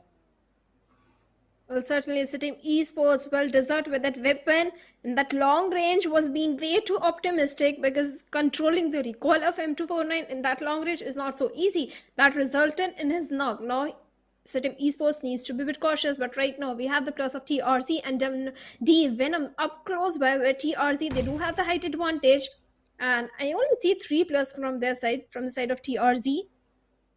Where on the other side we have all the 4+ of DE Venom, where one of the player might go for a flank angle. Grenades might start coming in very soon. Oh, we have steel shot as well in the compound, and his position blotter, his position can be very crucial in this particular fight, because DE Venom, they're not expecting anyone from the backlines, and the way grenades are being lobbed from the side of Mad Cat, it was such a close call. Krita and Domi, they have received hefty damage. One more follow-up grenade was all required to take on both the teammates, but Mad Cat, now he's backing off a little bit, repositioning himself, but he has spotted on Ryuk, and now Ryuk is on to 10 HP. Absolutely, and that is not looking good right there. But at the same time, as we move on towards, of course, Venom DE's approach against TRZ, every single time on the map of Miramar, of course, it's the team that's going to be sitting up on top of the mountain with the height advantage going in their favor, the high ground going in their favor. And this time around, it seems like TRZ might be the ones who maybe might bring down the players of Venom DE, but we're yet to find out. Because in the overall ranking also, we noticed how Venom DE were able to get quite a lot of elimination points, but it's the placement points that they sadly have not been able to get or work towards. With that, we've got the second airdrop being dropped right here. It is going to be the LMG, the MG3, with of course level 3 kit. That's going to be waiting for somebody lucky enough to be able to pounce upon with the opportunity. It seems for now, with that second airdrop out there, who might be the one who will take that through for themselves. Also, on the other side, when it comes to the zone itself, we are moving towards the eastern side of Los Leones. In the center, we've got TRZ looking very comfortable. SKYLIGHTZ Gaming also towards the eastern side have made an entry into the zone, and there's nothing that they need to worry about from that angle. But look at the western flanks of this zone. The entirety of it is covered. From down south, we've got Elementrix joining in against the positioning of 4MV. Up a little above them, of course, we do have Leo Esports jamming in along against the players of I8 and ASL. Right behind Elementrix is going to be the players of Bad Intentions, making a late rotation. And there we have it. 4MV are trying to gatekeep this entire situation. How exactly is this going to pan out? Well, we are going to find out. But right now, one thing is certain. 4MV perhaps are not going to be deciding to leave this fight because they've got 0 defeat points. But never mind that. It seems like Elementrix have been a little bit more quicker and swift. And in doing so, have been able to, well, never mind my conversation, because Apex had that perfect cover. He is not going to let East go down that easy. As 4 Miracle Wives, they came into the rescue of East, but the rescue is still not yet complete because Elementrix 2 players were dropped down. but there's still 2 players remaining. Entry Frag is the one who's pushed on ahead. Will he be the one who might be able to get, of course, East eliminated from this lobby, get at least 1 defeat point confirmed, as we've got Elementrix's player getting a revival as well. Apex, along with his teammates, Doc and Refuse. It all boils down to them as to what are they going to be able to do with a perfect nade along with the level 3 kit right there. Sadly, did not do much, but at the same point of time, Gimli from the side of Elementrix is also going to be jumping in to bring in an opportunity. And look at that, East has been dropped down once again. East was revived from Doc, but now has been dropped down on the back angles. We've got Refuse trying to bring in a cover fire. He himself has been spotted out already. So Entry is doing perfect right now for the side of Elementrix. Along with Gimli's support, it seems like 4MV are going down the drain in this fight as everything has gone against them. Refuse being on top of that mountain as well has not been able to do much, and that DBS action is probably going to be the demise. Oh, what a nade to the face right there from Doc as Entry Frag goes down. He was doing so good for the side of Elementrix, but seems like it's all going to be going down because Gimli, he's going to have to give that support to his teammates. Also, of course, give that revival to his teammates, which indeed Doc is not going to be allowing. And from the lower angle, Gimli is trying to take down Doc over there, but Doc is unstoppable in the situation, and Gimli with only 10 HP can't survive for very long, and Elementrix has been eliminated at the 16th spot. And Blotter, time and again we have seen 4MV and Elementrix go up against each other in these kind of circles in Miramar, because both these teams like doing the rotation from the southern front. Yesterday also we saw the plus of 4MV, they took down 2 plus of Elementrix. Now the way Elementrix tried to create opening by taking down 1 player from the side of 4MV, it looked like they are much prepared this time. But no is the answer. No, they are not prepared. They can't take a fight with the players of 4MV like this, because 4MV, well, they're already making a claim that from the southern side, it is always 4MV. They are going to dominate in the map of Miramar. On the other side, the players of IHC and Intention Esports were also locking horns with each other. And like you was pointing out, so many rotations are coming from the western front. IHC so very close to the plus of Leo Esports. Then we have Churulafs are creating an opening onto the plus of NV Esports, and it looks like Sek has been eliminated. Indeed, that seems to be the case. For now, as we move on towards the city of Los Leones itself, we've got IHC. Out in the open is going to be Godless, already dropped down thanks to Leo Esports. IHC, again, they're going to be left out with just Alex all by their lonesome. There was just the one-man army, as of course Godless is going to be eliminated thanks to Liquid's perfect Molotov utilization right there. Now, all in all, Alex's position has also been spotted. So, a tough luck situation for IHC once again. Now, indeed, in this PMPL spring season 2023 of South Asia, IHC have definitely underperformed. From what we've known to see them do and what they've been able to do, it's a completely different team. Yet again, though, oh, what a perfect peak that was. Liquid should have been that much more pronto on that angle, but it seems like Liquid was dropped down. Nevertheless, of course, same is the case for Alex, as IHC's final player get eliminated.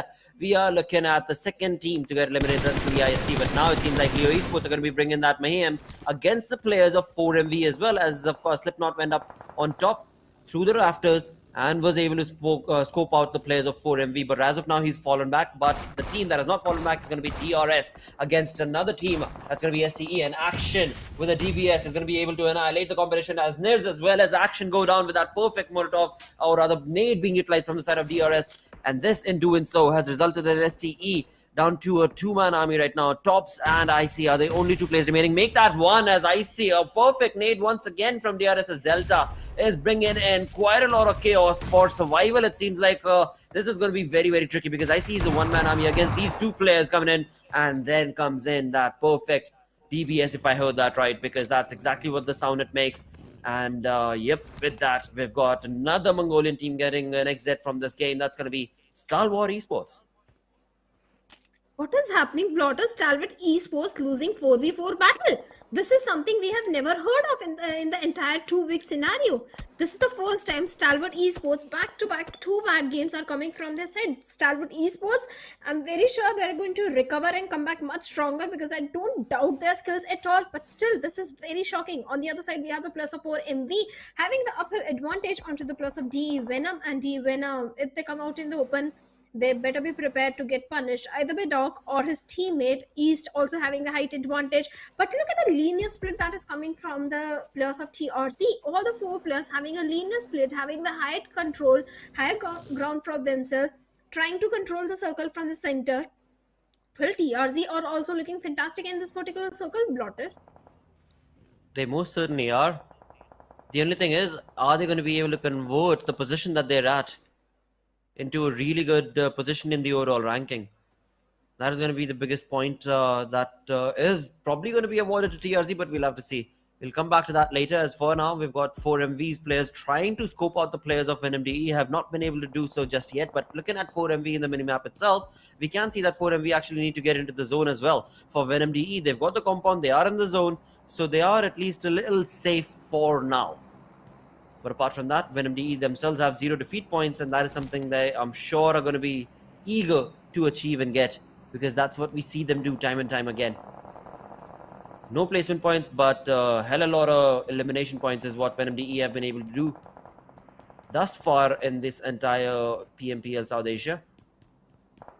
But as of now, Relay trying to move ahead to get on the top floor of that compound to try and get all the information as they did. Of course, scope out the players of ASL, making a rotation. Right above them is, of course, going to be the players of TRZ that they're going to have to be careful of. Right behind them were the players of 4MV. So Venom DE have found themselves in a precarious situation as well in that fight. But for now, it's going to be stalemate for them because they've got the compound, and the stalemate continues right here in the center of the zone as well. Or well, kind of center, because we've got Illuminate Crew's 4 players. Right next to them are going to be NB Esports' 2-man army. Up top is going to be T2K.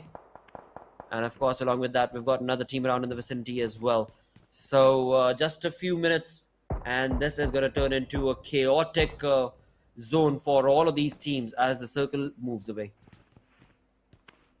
And I8, well, they do have a good position. They have good compound to hold on to. They are trying to spot the players around the close proximity. Yes, they have managed to spot the players of Leo Esports. Both are exchanging few bullets with each other, but nothing has come out of the situation. Yes, I8, they do have information about the plus of 4MB. They have information about the plus of Leo Esports. It's the next circle that is going to decide so many things, whether to leave the safety of the compounds or whether just to hold on to the position and defend it. But somewhere else, the plus of Bad Intention, they are getting down by the mercy of the Blue, and TRZ plays perfectly to eliminate the last man also from the side of Bad Intention, who was trying eagerly, holding on to the dear life to move inside the circle.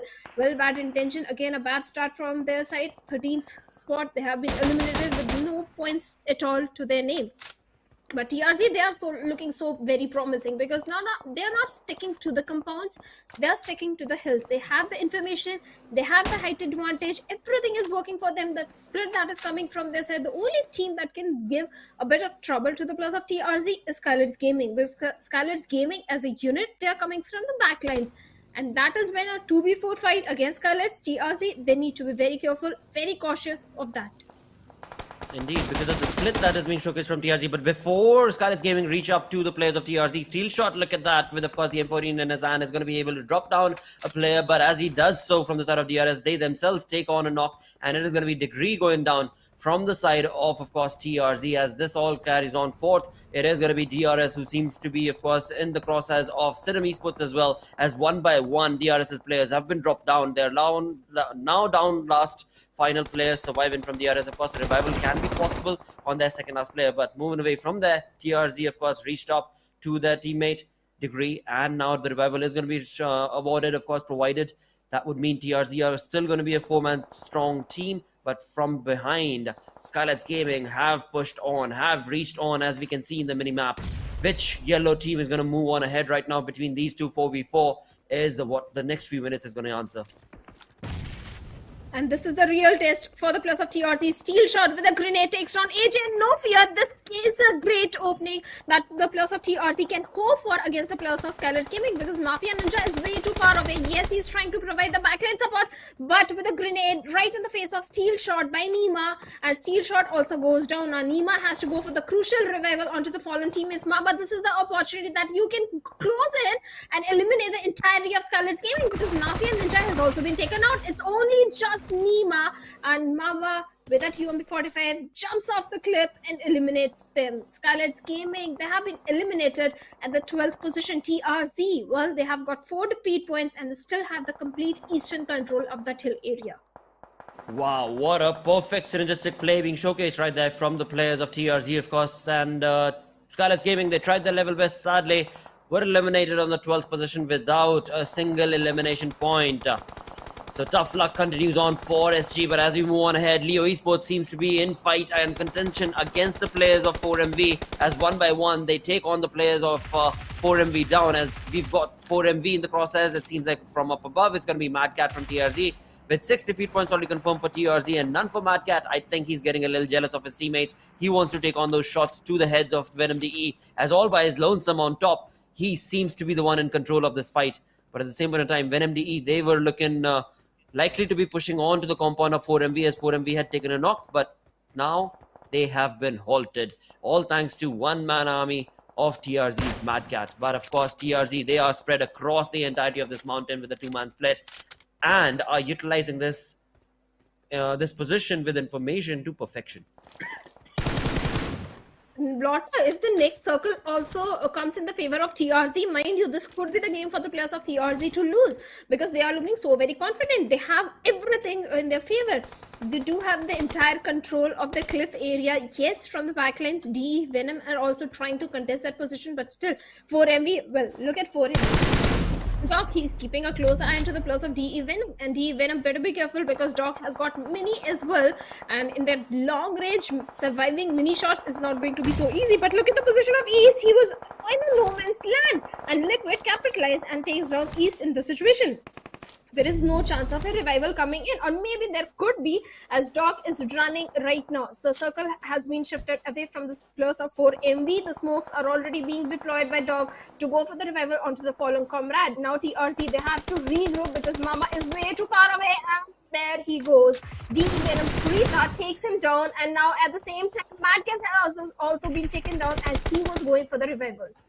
Well, TRZ troubles definitely keep on increasing from them, as Steel Shot is the final player remaining from their side on top of this mountain, as we've got Venom DE's Krita keeping close keen eye towards where is this final player, and the head has been spotted and the head goes down, and Steel Shot getting eliminated means the final player of Kunyo TRZ has been eliminated, thus implying the journey for TRZ from this game has just been finished. But Venom DE, now being on top of this mountain, are going to be able to get quite a lot of information, but at the same point in time, the zone has moved away from them. Well, the circle has definitely moved away. We still have 10 teams, 30 players remaining. I8, now they have to go up against the plus of Leo, and looks like Viper has been taken down. Sky also goes down. Grenades are being locked, and Mr. Smokey takes down Viper from the back. Sky takes down Mr. Smokey as well. Trades are coming back and forth, and Roofies from the compound is trying to rain death and destruction onto the players of Leo Esports, and with that, Leo Esports also bits bye-bye at 9th spot. I8, well, without losing any of their players, yes, knocks did came in, but easy revivals will be coming in. I8 looking so very confident. All the 4 players, they do have a good compound to their name, but look at DE Venom showing on the doorstep of the players of NB Esports, and the Kaza takes Johnny over there. At the same time, Krita also goes down without scouting the area. Blind rush onto the compound of NB Esports resulted in the demise of 2 players from the side of DE Venom. Indeed, Venom DE, they did not have much to, of course, go on, because the compounds had already been taken in charge of. From one side it was NB Esports, from the other side it was ASL. It was a do-and-die situation for Venom DE, and they tried their level best, but sadly are left down with just a 2-man squad. At the same time, we ourselves are left with 8 teams in this entire fray, as we've got, of course, the 8 teams remaining. Who is the one who will lead the charge? It seems like Illuminate True, with 5 defeat points in their name, are looking very much in control. And look at that, Serum Esports have gotten 4, but sadly are just a 2-man squad. They're looking very good in terms of the center position that they hold, but the numbers not favoring them is going to be a tough luck situation for the side of Serum Esports in this game. Well, certainly the way they are surrounded by so many teams. It's not looking good for them. T2K on one side, I8 on the other side. Both the teams are having the numbers advantage. We have the plus of D as well. But look at the position of Relay over there. He's out there in the open. The blue will start catching up to him the first, and it's not so easy to survive in the situation because so many teams will be looking towards him. But right now, Rig is the guy looking towards the side of QB, and looks like QB has taken a hefty damage, and Rig is already closing up the distance. Might lob few grenades towards the side of QB that could result in his demise. At the same time, Sandesh and Jain are also keeping a close eye onto Relly over there. They know exactly where he is. They're just waiting for the perfect moment and the perfect pixels. Just few pixels were visible, and with that, Venom have been eliminated at 7th rank with 4 eliminations of their own. What is happening right here on day 4 in this lobby? It seems like the players have taken a different energy altogether in terms of how they want to be moving in towards the final few days of week 2. As right now we've got T2K on our screens with 3 defeat points, but all 4 players standing. Illuminate Crew, a team that was missing from the action, has now jumped into a perfect day for themselves to get started because they've got 7 defeat points, all 4 players still standing. They've got a lot of information onto their opponents. But how exactly is this final few moments of the game going to turn out? Because DEADEYES guys are still here with all 4 players. Though when it comes to DE, they only have 2 defeat points. So the momentum most certainly going to go in favor of Illuminate True. But not long before SKYLIGHTZ Esports have something today, as T2K have also been, of course, barraged down upon. And T2K lose out on quite a lot of their players as they are left with just a 2-man squad. And the 2-man squad of NB Esports pushes on their luck as they try to bring down, of course, ASL. A lot of individual fights taking place in this final zone as T2K now annihilating their competition, pushing on ahead, and same is the case for NB Esports as well. Mondo, what is he doing? Why is he not? What is he waiting for?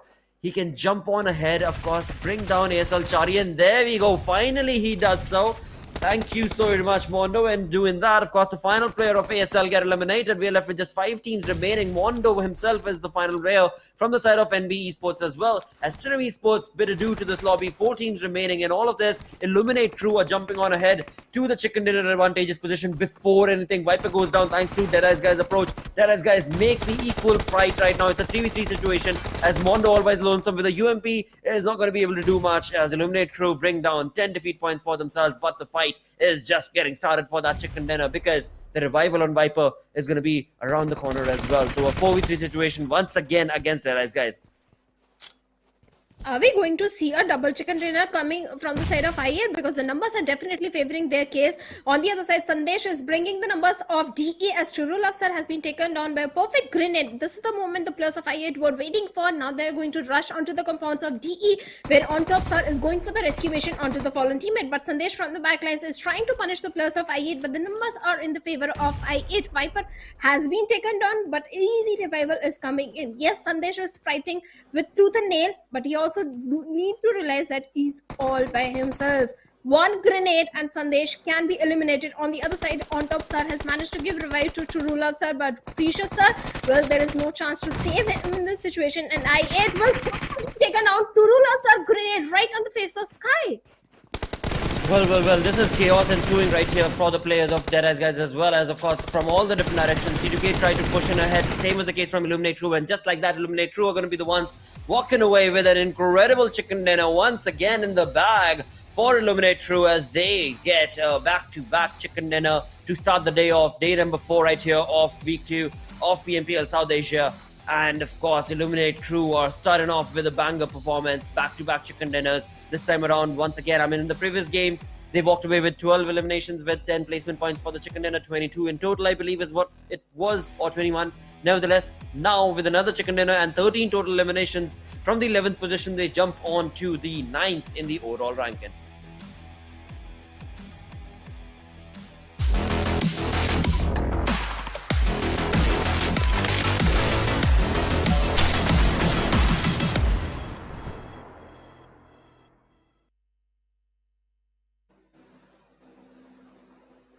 Well, hello and welcome everyone to PMPL South Asia Spring 2023. My name is Shadow and alongside me is Blotter. You guys are watching week number 2, day number 4, and I8. They have managed to get 2 back-to-back chicken dinners with a very dominating performance. And Blotter, I8, what they had for breakfast, I wonder, because they are unstoppable today. I know what they had. They had nothing at all because they were so hungry, and that is the reason why they're looking forward to back-to-back chicken dinners, right? Because if you have nothing throughout the entirety of the day, you get a little hungry, you get a little, wanting to showcase that awesome performance, and that is what Illuminate Crew have done so perfectly right now with the back-to-back chicken dinner, find themselves on the 9th position. Most certainly could not have anticipated this sort of a performance from them. But hey, you know what? Whatever works in the end, as long as you are in the top 12, you're looking good. Well, certainly, no one anticipated this kind of a run from the plus of I8 because week number 1, it was not working for them. Yesterday, also in the map of Miramar, in the drop location, when they went against the plus of Sitim Esports, they were taken out pretty early in the game. Yes, I8 has shown good performances in the past, in this particular week especially, but 2 back-to-back chicken dinners, well, that is something no one expected from this particular team, but now they have raised the bar of expectations very high, and I hope they deliver the same performance in the coming week as well. Because I8, well, I was waiting for this team to shine. Week 1, every day I was saying, where is I8? Why they are not performing? And finally, I8, they have started showcasing the same performance I saw from their side last time I casted them. Indeed, and that is exactly what was missing from them. Now they seem to be delivering it in style before they take a break, right? Because now they're not, I mean, they're from Group C, and Group C is not going to be playing the upcoming Erangel game. So, I mean, they've had a picture-perfect start to the entire day, of course, and that will still hopefully continue on as they come on later on during the final 2 games of the day. But, of course, along with all of this, right now the most important question is going to be MVP. Who gets the MVP? There were so many incredible fights taking place. I mean, TRZ from one side were looking so dominating in terms of the way they were able to control so many teams, and then pushed on ahead, of course, were the players of TRZ. But right now, let's move on ahead also and take a look at who will be the MVP. It is going to be Illuminate Crew Sky right now with, of course, 5 eliminations, 807 damage that he was able to dish out, along with, of course, 247 healing done. So an incredible conversion for Illuminate Crew right there. Thanks to Sky. Certainly, Sky from the side of I8 delivered a fantastic performance, high fragging game from the entire team of I8 crew. The way they managed to keep their numbers alive till the very final moments of the game, when all of the teams were fighting amongst each other, I8 they were waiting patiently in the compound, trying to defend it. And when it was the last 4 teams remaining, they started raining death and destruction everywhere. But along with that, this particular Miramar was entirely different from what we expected. TRZ taking down the plus of SKYLIGHTZ Gaming. SKYLIGHTZ Gaming, they have a very strong ground in the map of Miramar, but they were taken out pretty early. But looking at the top players first, we have Sandesh also from the side of T2K. Absolutely, and as we move on ahead from there, we've got, of course, Sirim's Desert X, a player who has, of course, so many times been the most important and crucial player for Sirim Esports. Either it be, getting those early knocks based on the nades, or it be based on, of course, being the last man surviving to get those placement points. Sirim's Desert X definitely deserves that position right there. At the same point of time, as we move on to the match summary itself, well, this time around seems to be, of course, quite a big change, where we've got Refuse from 4MB bringing himself into the highest healing done, 383. Moving up above him, of course, the highest assist coming in from Mr. Smokey, as we've got highest damage from Sandesh, and of course we saw the MVP. That's going to be Sky 25 from Illuminate Crew. Well, certainly in the match ranking also, we have I8 on the top with 23 points this time. DEADEYES guys, again, a very good performance coming from their side. High fragging game, total 11 points. T2K Esports, Sandesh, valiant efforts from the side. The way this guy was picking fight with the plus of DEADEYES and I8 crew, he is all by himself, but still valiant efforts resulted in the 3rd spot with 10 points to their name. Sitim Esports, high fragging game again from their side with a total of 9 points. Leo Esports, just by elimination points, 7 elimination and 0 placement points. Well, if they manage to get few good placement points as well, I think Leo Esports could have toppled over other teams in this particular match ranking. But Elementrix, again, a bad game coming in, bad intention. Oh, well, everything is bad about this team because nothing is working. But SKYLIGHTZ Gaming and Stalwart Esports, this is what I want to talk about. None of us expected that Stalwart Esports are going to lose a 4v4 battle against the players of DRS. Not just against the players of DRS, that they can lose a 4v4 battle. On the other side, SKYLIGHTZ Gaming, the way they were annihilated by the plus of TRZ, well, that was also very shocking. Indeed it was, and that is what we are in store for today, it seems like, because even on the map, the first game itself, it was quite a chaotic Erangel. Moved on to the Miramar, where, of course, we've got right off the bat. I mean, in the first game, it was STE getting eliminated, and then we move on right now into the map of Miramar itself, where it was so many big names and teams who expected to do decent performances from because of the stats that they have given to us from week one itself. You know, I mean, talk about SG, perfect rotations coming in from them every single time. This time also they did so, but it did not factor in against TRZ as we move on ahead against the final moments right there for Elementrix, as of course they tried to take on the players of 4MB. East was dropped down over there. This is the moment where, of course, SG saw their final play. All of the players were dropped down thanks to that perfect nade coming in, and SG could not really do much. And this moment right here, where of course Akazi was able to bring down the rotating team, but in the end, of course, it was Mondo who was the final player surviving. But it was a pretty quick moment for Mondo as well, as he got eliminated real quick. And then in the end, it was none other than Illuminate Crew, with the numbers going in their favor, were able to get that chicken dinner in the bag. Well, certainly two back-to-back chicken dinners from the side of I8. At the same time, TRZ also yesterday, since yesterday actually, they are showcasing a very good performance. Every single time they managed to get second placement in terms of the match ranking. They finish on the second or the third spot. Last Erangel also, they were placed good. Not the last Erangel, actually yesterday they came on the second spot. But in the overall ranking right now, we have 4MB on the top with 124 points. Stalwart Esports on second with 119 points. I8 Crew on the third now with 117 points. They have toppled over DRS Gaming, not just I8.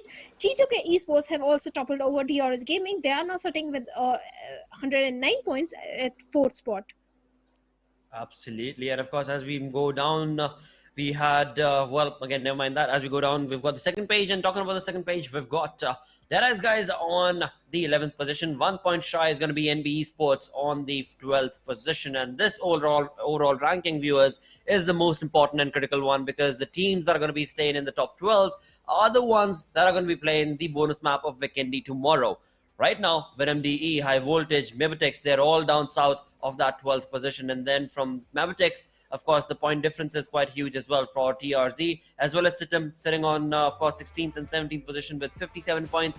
There's still a huge chunk that they're going to have to be able to, of course, complete for themselves in the remaining few games of the day. Certainly, NB Esports again on the 12th spot. Last time when they were on the 12th spot, last game some of the team toppled over them and they were not able to play the bonus match. This time they need to be so very consistent. But looking at the schedule, the first two games went in the favor of I8. Now is the time for Erangel, where Group C will be sitting out. And in Group C, we have the plus of DRS Gaming, SKYLIGHTZ Gaming, NB Esports and I8 Crew. So I8 Crew, well, they are sitting out this one. So now, Blotter, is a dreaded question. The prediction for the next match. Indeed, this is going to be the second Erangel of the day. I8 played their cards right to perfection in the first two games. Yeah. But now it takes us down to where and what team could it be that might just get a chicken dinner. I've been noticing Leo Esports today. They've been looking really good in terms of how they're able to, you know, accumulate decent amount of points for themselves. IHC on the other front, I wanted to, of course, keep an eye out for, but have been going down the drain, sadly. So it is going to be Leo Esports from me. Okay, Leo Esports from your side. I want to go with T2K or TRZ. Okay, I'll go with T2K Esports because last Erangel also they performed really good in terms of the elimination points they got for themselves. This time also high fragging game came from this side. True. At the same time, TRZ, well, they are also looking so very good, but T2K, this is a team I think can get a chicken dinner for themselves. And with that beautiful skin, the flight path is going to be on our screens. Once again, for the second time of the day, number 4 of week 2 of PMPL South Asia, we're going to be jumping in on the map of Erangel, starting all the way from north, from shooting range, mostly focusing towards the western side is where this flight path is, and going down south towards Ferripier Primorsk. Like I said, once again, going to be focusing itself towards the western side of the map, thus implying that Lepovka, that we've seen the players of Mapitex go down towards, is going to be a little far out. For the players of IHC, of course, Georgiopol is going to be right around the corner, so perhaps from their known drop location of Georgiopol, that's where we shall see them. Up north of their position is probably going to be Seal Esports, as Seal Esports love to go towards North Giorgio as well. So no changes in terms of how the teams have decided to, of course, drop on down, where we've got, of course, Sitim going down towards Yasnaya. Again, their known drop location. But all in all, right now, it all boils down to where are we going to be looking at some first blood situations.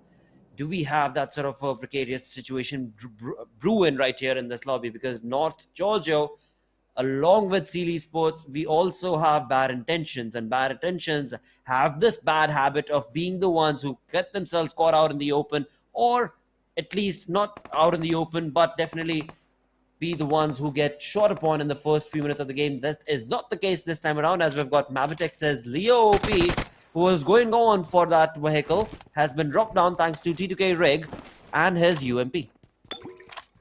Certainly, T2K again trying to dominate from the northern side. T2K in the map of Erangel, they tend to fare off really well as compared to Miramar and Sanhok. They always try to accumulate maximum elimination points in the map of Erangel. But Yeta Uta, what are you doing in the compounds of Stalwart Esports all by himself? He needs his backup, he needs his cavalry as soon as possible. And the way grenades are being blocked towards the side of action, well, he's not able to find that perfect projectile. And TRZ, along with his teammate, is also approaching it very cautiously. But I see with the shotgun is going to pick Claw from the side of Raw. And now Raw officials, things are not looking good at all, because Yeta Uta is also in a very tricky spot. From the backlane, Zodi might come in, but Stalwart Esports, they are also keeping a close eye on that angle. So if Raw officials come out in the open, they are going to get punished. And TRZ with that Bison is punishing Zodi over there, and Zodi has nowhere to go. But still in that range, I don't think, but Action will come and help his teammate and take Zodi down. And Raw officials, they are not looking good at all. Yeta Uta in a 1v3 situation, Action with that S12K going up close towards him. And with that, I see again the shotgun right on the face. Yeta Uta bids bye-bye, and Raw officials left with only one player now. Oof, what a tough luck right here for Raw officials. For STE, definitely a good start for the game, of course, as they've got not 2, but I believe 3 defeat points going to get converted right now as soon as Zodi goes down. There we have it. 3 defeat points, 2 for IC, 1 for Action. Tops and Nerds are going to be around as well as they get their game started off right now. But moving away from there towards the northern side of Georgia Pole, we've got Venom DE in close proximity to Stalwart Esports as well. The two teams in green on the green map of Erangel are going to be finding themselves towards North Georgia. I wonder if they are going to be finding themselves fighting against each other or not. On this battleground, again, they have, of course, spotted each other as they drop down. Right now, as we can see, Krita, he's focusing to get as much of the loot as he possibly can, of course, as he gets prepped. But again, in these early moments of the game, the few teams that have taken a big knock are going to be Raw officials and Mabitex. And the teams who have been able to slay them down are going to be, of course, Stalwart Esports and T2K, respectively. But apart from that, all the other teams are playing it safe, are playing it real cool. They do not want to be interested in going for any unnecessary pushes or drop contestations. For the side of ASL, though, they need to be doing that. They've been missing out on the opportunity of getting a lot of points for themselves, and that is something that I did not anticipate from ASL. The way they closed down week 1 of PMPL SA, for week 2, I was very optimistic for Abrupt Slayers, but that's not been the journey as of yet. Perhaps this game might just prove me different. I agree with you, because Abrupt Slayers maximum points which they have accumulated on was on day number 3, and that was 19 points. So definitely Abrupt Slayers are not looking good in terms of the games which they're playing. But right now we have some other fight happening. The players of DEADEYES are rushing upon a single player of Leo Esports, and Leo Esports, what is not doing all by himself, but S12K right on the face of True Love Sir, but that is not enough, because Slipknot, well, he has been eliminated. A 1v4 situation was way too much to deal with. D, well, they're looking good. 1 defeat point already in their favor. True Love Sir will get an easy revival. There is nothing to worry about. 4MB again towards towards the side of military base. But like you were talking about the plus of Abrupt Slayers, well, certainly nothing is working for them, because earlier Miramar, they used to dominate and that was working in their favor. But now even in the map of Miramar, the maximum points they have got up until now is 16 points. And that is something not favoring their case, because if you try and dominate one particular map and you're not able to, even you're able to get an average of 10-12 points in the other games, still you will be in the top 10 or top 5 position. But Abrupt Slayers, well, they are not able to dominate either of the three maps. So Abrupt Slayers need to work some on the rotations, on the fights which they are picking. Erangel, they have the perfect drop spot. They drop in the Puchinki, they can go for good rotation, but something is not working for this team. Absolutely, and that's something that's not working is something they're going to have to find out. But for now, as we move away, going back to the fight that Leo Esports' Slipknot was caught in. I mean, what was he doing all there by himself? Sadly, being sprayed on upon from the players of DE was in store for him, because he was all by his lonesome. And at the same point of time, DEADEYES guys, they need these points. I mean, every single elimination point matters. We've spoken that zillions of times. But for DEADEYES guys, it is so very true, practically, literally as well, because they are sitting on the below the 15th position itself on that overall league ranking. And that is something that, of course, no fan wants to see. At the same time, when it comes to the players as well, they've been playing as a bunch for such a long time. So I wonder, where is it all going wrong for DE? But for T2K, things are on the climb, as their aggressive streak has continued on, and they have been able to, of course, make their presence felt for so many times, for so many individual teams that they go up against. For now, they do have one defeat point as well. And apart from that, we are also going to be reaching the end of stage 1 right now.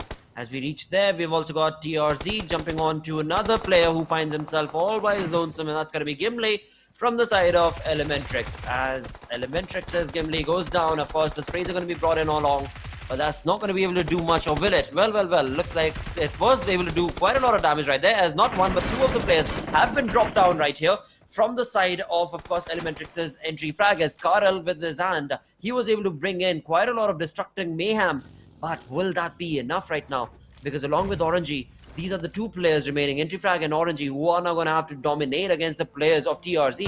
Where TRZ's backers are going to be right in front of him with a DBS in his hand. Oh, well, SKS, never mind that. But either or, it all works out as, of course, the players of TRZ, where it is now a 1v1 situation. Entry Frag jumps in along. Will this be the entire team of TRZ going down? We've, of course, got a 1v1 situation right here between these two, as well as Entry Frag against Mamba. Other two players who are surviving, but right now, before Entry Frag jumps into that, it seems like he's interested in, of course, bringing down that player and getting that elimination point for himself. Though, another thing that, of course, he's a little scared of is the fact that there's quite a lot of smoke been deployed over here. So he's absolutely no idea where this final player is.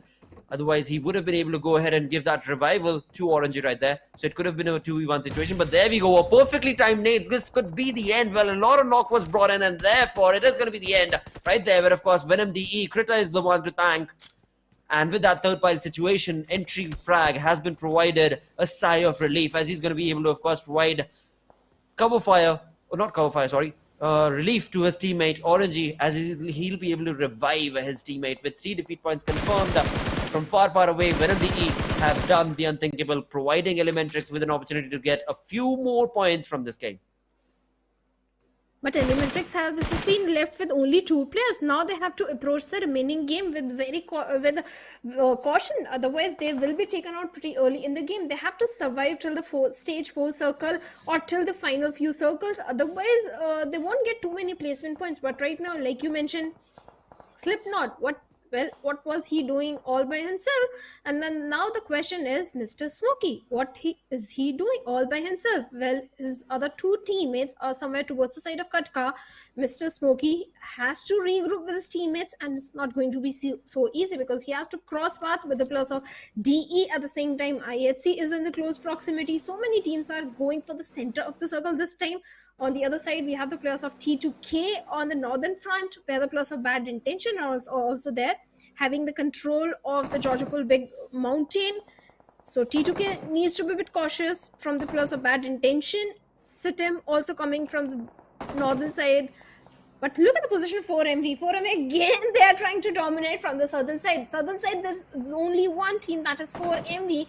And I can just imagine what kind of a destruction they can create in this particular circle. If the circle takes a bit of the southern shift, 4MV, well, they are unstoppable in this game. They will be unstoppable. Indeed, as we look at the zone itself, it is going to be, of course, closing on to itself, and that means that all of these teams are now going to have to jump into action real swift and quick, and with that, it is going to be high voltage as Assassin bring it down Desert X from the side of Sitim, and of course, not only bringing him down, but it seems like eliminating him and confirming a defeat point for himself. High voltage will be able to do, but at the same point of time, it is a 4v3 situation. Make that 4v2 as high voltage once again brings down Dobu, another player from Sitim. And thus, only two players survive. QB and Jiro, they themselves are getting sprayed onto their compound, not looking too good. On the other side of the game altogether itself, we've got Elementrix's Orangey going down. So Venom DE are still not yet done with Venom DE, with Elementrix's approach, as Elementrix are going to be left with just a one-man squad, and he goes down as well from 4MV. And that is going to be, of course, Elementrix taking a demise and an exit from this lobby, leaving us with 14 teams. High Voltage have had a decent outing right now, as they were able to eliminate the two players, and thus, of course, Sitim was brought down to a two-man squad as well. But High Voltage right now, they are going to have to be very, very careful as to how exactly do they approach the latter half of this game, because we are reaching stage 3 right now, and this is where, of course, we've seen the zone. It isn't that big of an area, and we've got 14 teams, 49 players surviving, so it is going to get chaotic real soon, real quick. Well, certainly it is going to be chaotic, and 4MV, I'm just waiting for this team to start pouncing on other teams, because yes, the circle is in their favor. They do have a good position. Not so many teams that they have to deal with third parties. But right now, the team that is in front of them is going to be the plus of Venom DE, and 4MV, the way they are keeping the entire control of this very compound, they're looking so promising right now. But on the northern front also, we have so many teams coming in. We have the plus of Bad Intention, also making their rotations, so there is a chance of a third party happening. But talking about Seal Esports, Blotter, yesterday Seal Esports in the map of Miramar, well, they were unstoppable. They were dominating the lobby, but now Seal Esports is again back to the inconsistency. Yes, they are able to get one or two good frag points for themselves, but Seal Esports, I think they need much more points than that. Oh, they most certainly do. For Seal Esports, things are not going to be looking good if they continue with this sort of a performance. One good day, another bad day. The ups and down swings coming in from their performances is going to be hampering their progress in the overall ranking, that's for sure. But right now, we've got T2K Esports as Sandesh taking shots against the players at high voltage, where, of course, the smoke along with the vehicle is going to be helping the spray deflected against Sandesh. But for how long? Because again, we can see that the blues have caught up to them as well. So high voltage and world of trouble of their own as well, as they need to get that revival, get into the vehicle, and then of course jump into the zone, where things are not going to be easy, where T2K Sandesh, having already gotten the high ground and the comfort of the zone as well, perhaps in a few minutes, he's going to be the one pushing on ahead against high voltage's position, and that's exactly what he's going to be doing right now, all by his lonesome, where of course right behind him is of course teammate T2K Jane. So these two players are now against the players of high voltage, who themselves are a four-man squad. But the smoke that's been deployed from high voltage could very well be a giveaway right there, and that's exactly the information has been given away, as T2K's rig has been able to secure a knock against the players of high voltage, and it seems like Jiggle is probably going to be a guest of this lobby for another minute as he gets eliminated. Look at that, what an amazing entry right there. It was a proper Tom Cruise movie being showcased right there from high voltage, but what a defeat, as of course Seal Esports' Sancher was able to bring down not one but both the players, as of course high voltage take on almost a close exit. They're left with just this one player surviving. That's going to be Assassin with the DBS in his hand. How exactly is he going to be able to take on Sancher all by his lonesome? Of course, the DBS is going to be bringing in quite a lot of damage, but will that be enough? At the same point in time, Seal Esports' Sancher, he's all by his lonesome, and he seems to be able to get that perfect entry into that fight, and just like that, he will be the one, of course, eliminating the possibility of T2K. My apologies, High Voltage. Now it seems like T2K are also going to be in his fray, as SKYLIGHTZ Esports is still not yet done. Sanchir was brought down with the 4 defeat points, but his teammates have now reached the compound, and now reaching the compound a little too late. They've got no information as to where the players are coming in from. T2K, Rig along with his teammates. Again, a 3-man squad against a 2-man army of SKYLIGHTZ Esports. This is a tough conversion, or maybe not, because it seems like Becca, from far away distance in this watchtower, was able to, of course, scope out team T2K, but will that be enough? Will this be enough opening for the side of these players to take down each other as we move away towards another player of SKYLIGHTZ Esports? That's going to be Rogue. Well, he's in the comfort of this compound. So again, there's a different fight taking place, as we can see in the minimap, where his teammates are getting shot on upon, but he himself is taking a completely different fight against, of course, the rotating team of SKYLIGHTZ Esports from that high cover. And this is not the kind of a team play we expect from Rogue. His teammates need him as soon as possible, because they are dealing with the 4 players of T2K. But T2K, well, they're picking fights on the multiple fronts, as Jane is bringing down the numbers of Bad Intention. Bad Intention, look at the position. One side it is T2K, other side it is Sitim Esports. One grenade or a Molotov from the side of Sitim Esports could bring down the entirety of Bad Intention. This is not looking good at all for the players of Bad Intention, but Rig with a buggy is going to close in the distance, where Shycott is going for the rescue mission onto the fallen teammates, and now Rig can be at the receiving end of the grenades or the Molotovs that might come from the side of Sitim Esports, but Sandesh from the backline is providing everything necessary cover fire required, and takes down one player. Rig grenade takes down second player. Third player also goes down through the hands of Sandesh, and Sandesh being the MVP in this particular fight to bring down the entirety of Bad Intention. T2K, they are the unstoppable force in this one. They are picking fight everywhere from the northern front. 6 elimination points already in their favor, and Sandesh, this time the victim is going to be from the side of Raw officials. The last man standing has been spotted on, and single tap shots with that MP16. Well, Raw officials, they have been eliminated at 11th spot, and T2K, their numbers are going up. Defeat points, 7 defeat points already in their favor. They have the entire control from the northern front. For now, they look unstoppable, as CO now takes down Seal Soulless. Indeed, and of course, we're only left with 10 teams remaining right now in the lobby.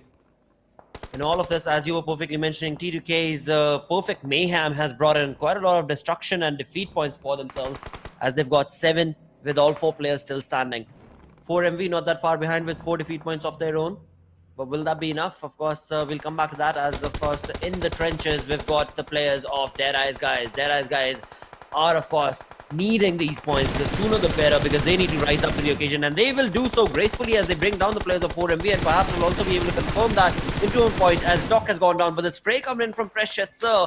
The bullets are so precious, mate. Don't lose them out on, of course, nothing right now. And what a perfect conversion from Doc as he moves away into, of course, all that fauna that's, of course, helping him. But in all of that, 4MV's refuse takes on shots against the players of Stalwart Esports as well. As STE are down to a 3-man army, they're going to have to give a revival to be a 3-man squad. For now, a lot of information that T2K is, of course, keeping to themselves, not wanting to bring on a spray, T2K Jane. But yeah, definitely, as you were pointing out, the momentum is going to be in their favor. At the same point of time, it seemed like Godless was actually pointing towards T2K as well. So smoke being utilized right here from the side of Jane is definitely a good decision. And there we have it. Godless has been spotted. A perfect knock. Well, no, not knock, but a really good spray coming in from Jane right there.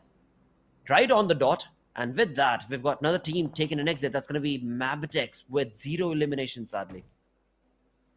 And all thanks to the players of SKYLIGHTZ Esports. Abrupt Slayers, on the other hand, they are punishing the players of 4MV. What just happened? DE was also doing the third party in the elimination feed, as we can say. And looks like 4MV, they're also not looking good, as they have been eliminated at the 9th spot with 6 total points in their favor. And T2K, well, looks like this is the game to lose. Right now, they are they are looking in the direction of the players of IHC.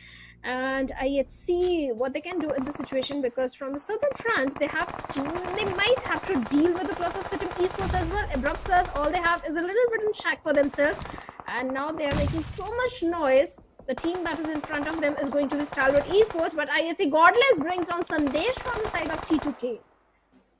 Absolutely, as of course STE bring in action against the players of ASL as well. So again, fights are brewing across in this open area in this final zone. Or final few zones, of course. We're only on stage 5. Stage 6 is right around the corner in 30 seconds. Leo Esports, they tried their luck against DE's positioning, but it seems like Mr. Smokey has been dropped down. Height Dummy is going to be rushing through the barrage of lead coming in towards him from the Slayers, and he's going to be able to give that revival. But now that perfect nade or Molotov could very well be the demise of Mr. Smokey, but it seems like he's going to be given that revival. And with that, it is a perfect nade. Once again, he goes down. Height Dummy, all the work that you did do over there is all not going to be able to help you out, mate, because DE themselves, actually, if all 4 players jump into this area to take on the players of Leo Esports, that could very well result in Leo Esports getting eliminated. But DE have other things on their mind as they, of course, cover their flanks with the smoke and going to be falling away from this area. Or maybe not, as we can see, Slayer Sir is still around the corner along with On Top. They want to be keeping a close eye, of course, towards this angle. And that nade from Mr. Smokey, will that do much? Nothing yet. But again, On Top, he is definitely on top of that area, and he will go down. What a perfect spray coming in from Leo Esports' Liquid from the backlines. As he does that, the opening has been created for Leo Esports. They've got 0 defeat points, but the DBS in hand of course, Height Dummy is going to be converting at least 1 defeat point. Not long before he himself goes down through the smoke. Of course, we had the players of DE bringing in a perfect spray, and in doing so, Leo Esports have been eliminated. They at least got 1 elimination point. They ought to be thankful of that, but apart from that 1 point, they get pretty much nothing over here from defeat points. With that, 7 teams remaining. We've got IHC with all 4 players but only 1 defeat point. T2K with 7 defeat points. Same is the case for Seal Esports, but 3 players surviving from their side. At the same time, SKYLIGHTZ, Stalwart Esports and Abrupt Slayers are also going up against each other, which has resulted in the demise of the entire team of Stalwart Esports at the 7th position with 4 eliminations to their name. IHC, yes, all the 4 players are alive. They are trying to have the control from the western front, but still they have to deal with the plus of Sitim Esports. Sitim, this could be a pit of death because the way grenades might come in that direction. Thankfully, Alex is having just a single grenade in his hands, and he's not going to use it anytime soon. IHC, well, all the 4 plus still having a good position. On the other side, the plus of T2K, they are unstoppable. Seal Soulless at the same time. He's going to bring down Charlie from the side of Abrupt Slayers, gets an instant confirmation, and DE Slayer Sir takes down the last man from the side of Abrupt Slayers. Now Abrupt Slayers has also been eliminated at the 6th spot with 5 elimination. 5 teams, 15 plus still remaining. And look at the amount of finishes in the hands of Seal Esports and T2K. Yes, it's only 3 men standing, but still everything is working in their favor as T2K from the northern side, Seal Esports from the southern side, they are looking unstoppable. Absolutely. For now, IHC seem to be wanting to get this game in the bag. They are definitely moving in with quite a lot of information right now. From one side, of course, we saw them taking on those nades against Sitim Esports. But Sitim Esports, 2 players are still standing tall. For now, at least. But the momentum that T2K were able to move on along with has been put a little bit of a halt to. But look at the positioning right here. T2K pretty much in the center. Uh-oh, never mind the center, because IHC's demo has been able to spray on against Riggs' positioning right there. But being in the center, T2K, the best part for them is the compound that's helping them out. But sadly, from the open areas, we've got IHC's demo slowly but surely getting closer and closer. Heinz behind a bale right here. Has now no team around in the vicinity to worry about. The team of IHC are jumping into this fight from the western side of this zone. And as we can see on the minimap, they are pretty much the only ones around in this area. We've got Sitim Esports on the flank angle for IHC, but that is something that IHC already know. So nothing for them, nothing that they need to be concerned about as of yet. But yeah, now I believe they're going to be waiting for that zone. There we have it. The zone making a curveball once again in favor of T2K. At least their compound is going to be, of course, in the zone itself. For Seal Esports, though, trouble seems to be brewing as they have been left out to dry. They're slowly closing in to get into the zone. But right in front of them is going to be T2K's compound they're going to have to deal with. And as soon as T2K and Seal Esports take on a fight, the other teams in the lobby are going to get a third-party opportunity. So a tricky position that T2K as well as Seal Esports find themselves in. They're going to have to play it safe. They're going to have to play it like a snail's pace, but not long before, of course, Sandesh has something to say. With 5 defeat points, this guy, this lad, he is on fire as he does not allow Seal Esports' Becca to jump down from that watchtower to get into the zone. but Rogue has slowly crept up to the compound of T2K. Look at the amount of resources which the players of T2K are having in their hands. Yes, they have engaged in so many fights, but still they are pretty loaded in terms of the resources, the grenades, the throwables, everything that they need in the situation. Yes, Sandesh has able to deliver hefty damage onto the side of Seal Esports. Seal Esports, they better be careful of the barrage of grenades that might come in that direction. CEO making a smoke wall, trying to close in the distance, and at the same time deny vision to the players of Seal Esports. T2K, well, still looking very strong, but look at the position of Rock from the backlines. Even the players of DEADEYES can also do a third party because Rock is out there in the open, and this is not looking good at all for him. On the other side, we have Sitem Zero with the buggy trying to transition himself inside the circle. He better be careful about the position of IHC because from backlines, IHC players can spot him out. But Becca, he just survived that grenade.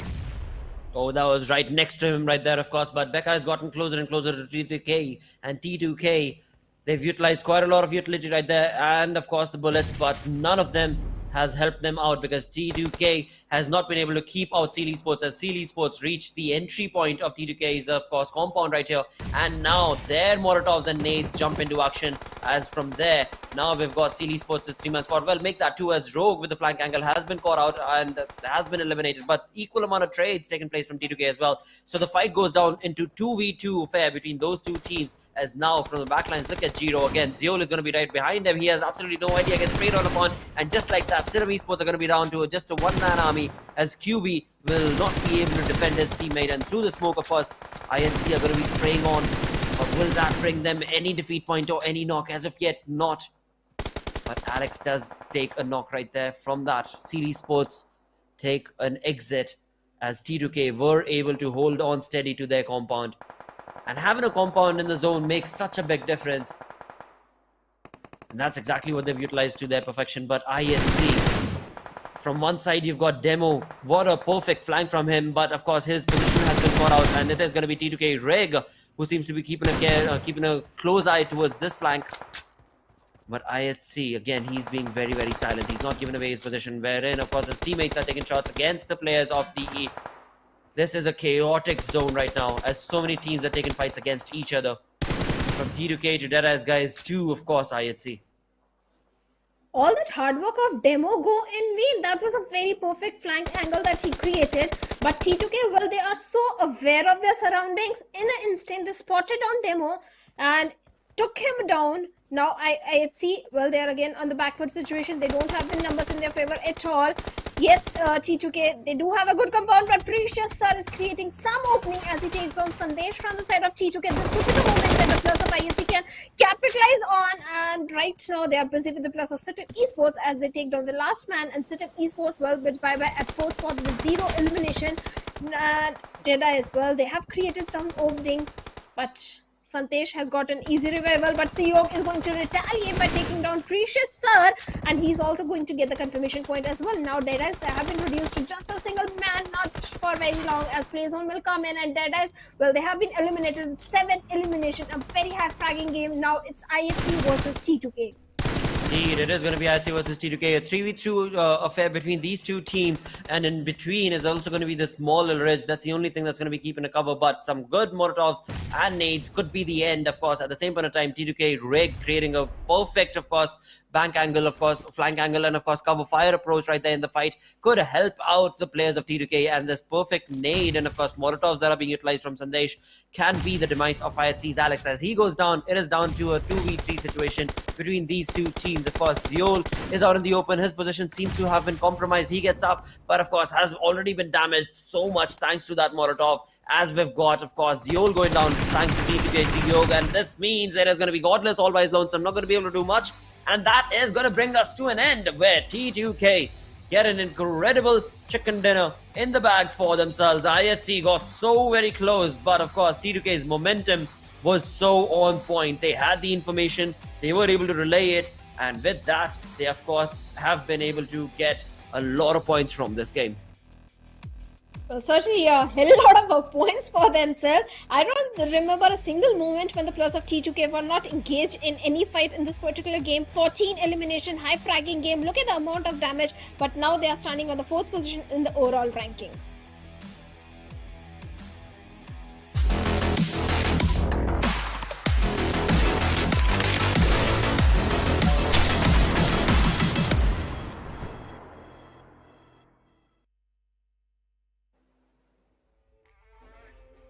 Well, G2K, they were the unstoppable force in this particular one, and the entire game, the entire 30 minutes after grabbing the resources and the loot, they were engaged in so many fights, and they were winning every single one of them. Yes, IHC also did a fantastic comeback blotter in this particular one. So many teams tried to do a comeback. Even the players of DEADEYES, they also had a fantastic run in this one. A very high fracking game from their side. Absolutely, and that is what was needed from them, as well as, of course, when it came down to the zone, the way they were pushing on ahead, the momentum that they had created, it was just matter of time before they would convert that into a perfect opportunity, converted into points, and that in turn is going to help them out in the overall ranking and the storyboard. So this kind of performance definitely puts a little bit of a dent on the players from Mongolian teams, because when it comes to the way today's day has been, yes, we saw a little bit of a resilience coming in from the side of IHC this time around. Of course, Serum Esports, they've been trying their level best to work towards the placement points more and more, and have been able to do so perfectly. But the aggressiveness in the lobby is majority of it been taken over from another region altogether, and that is something that I'm absolutely loving. We spoke about how week 2's day 4 is going to be critical, and there needs to be a lot of change in terms of the pace, and that is exactly what these teams are doing. Well, certainly, and that other region is going to be Nepal region, because T2K and Exactly. DEADEYES, they both are from the side of Nepal, and the way these teams are performing, and honestly, when I started casting this event, I was expecting this kind of a performance from the side of DEADEYES and from T2K, because they are a strong force in the Nepal region, and the veteran players, Jane, CEO, On Top Sir, Shifu Sir, Precious Sir, they have been playing together since such a long time. So this kind of a Exactly. performance was expected from their side, and finally they are delivering it. Indeed, and that is what I'm sure is going to be making their fans elated as well. With that, of course, right now the conversation is going to take us down towards the MVP, the most valuable player from this game, where, of course, we did have T2K looking very, very pristine in terms of how they were playing that, and it was Sandesh who was leading the charge with 7 eliminations and 749 damage. Hefty amount of damage and destruction and mayhem that was caused from T2K is all thanks to Sandesh. Well, certainly, even when the players, when they were engaged in a fight with the players of bad intention, it was entirely Sandesh that was providing the necessary cover fire from the backlines, and not just the cover fire. I think he managed to take down 3 players from the side of bad intentions. Definitely, Sandesh from the backlines was doing so much for his team, creating opening, providing the necessary backup so that players can rotate in and charge in towards the compound of the opponent team. But in the top players, along with Sandesh, we have Rig as well from the side of T2K with 3 elimination. But damage number 1225 damage that he was dishing out from the side of Seal also had a fantastic run in this one. 2 elimination, but a very high damage game from Rogue, 1186 damage that he was dishing out. Absolutely, and as you move on down south, we've of course got DEADEYES guys Precious Sir, along with, of course, T2K Yog right there, who'll be jumping into the opportunity of the top players list right here, with 5 and 3 eliminations respectively for them both, lads. At the same time, of course, T2K's 3 players being here in the top players list clearly implies the destruction that they were a part of in this Erangel game, and of course, that was the second last Erangel. We've still got one more Erangel, and at the same point of time, when it comes down to the number of games that are played, well, T2K still have a few games remaining for them. But moving on to the match summary right now, we have, of course, T2K all the way through, Sandesh and Rig leading in terms of the high damage as well as the highest elimination. And then we do have, of course, STE, this time around, interestingly enough, being on the passive end. That is where Action finds himself, and of course, getting the highest healing done. Certainly, highest healings done from the side of Action, but I'm just happy that Stalwart Esports, they were engaged in a good fight at the start of game when they were taking around the plus of Raw official. But still, Stalwart Esports in the previous 2 games, the first starting 2 games, that kind of a performance I didn't expect from their side. But T2K this time again on the top with 24 points. Seal Esports in the second half. Fragging game came from the side. 12 points to their name. DEADEYES, consistent performance from this particular team is also coming today, sitting at the 3rd spot with 12 points. Absolutely. As you move on ahead towards the second page of this list, now is where we do have Intention X Esports right there with 3 elimination points to their name, Venom DE with 2, same is the case for High Voltage and TRZ. Moving on down south from that is Leo Esports, where they find themselves, of course, with 1 placement point, as they got eliminated on the 7th position, I believe, or the 8th, but only 1 elimination point to that.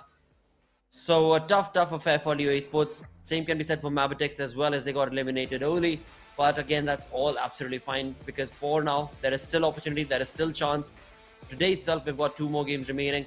Tomorrow also, we've got, of course, 5 games before we jump to the end, where only top 12 teams will be playing that bonus map of Vikendi. So there is still an opportunity, but we'll see how is it all going to be played out. Right now, we've got 2 more games remaining, like we were talking about.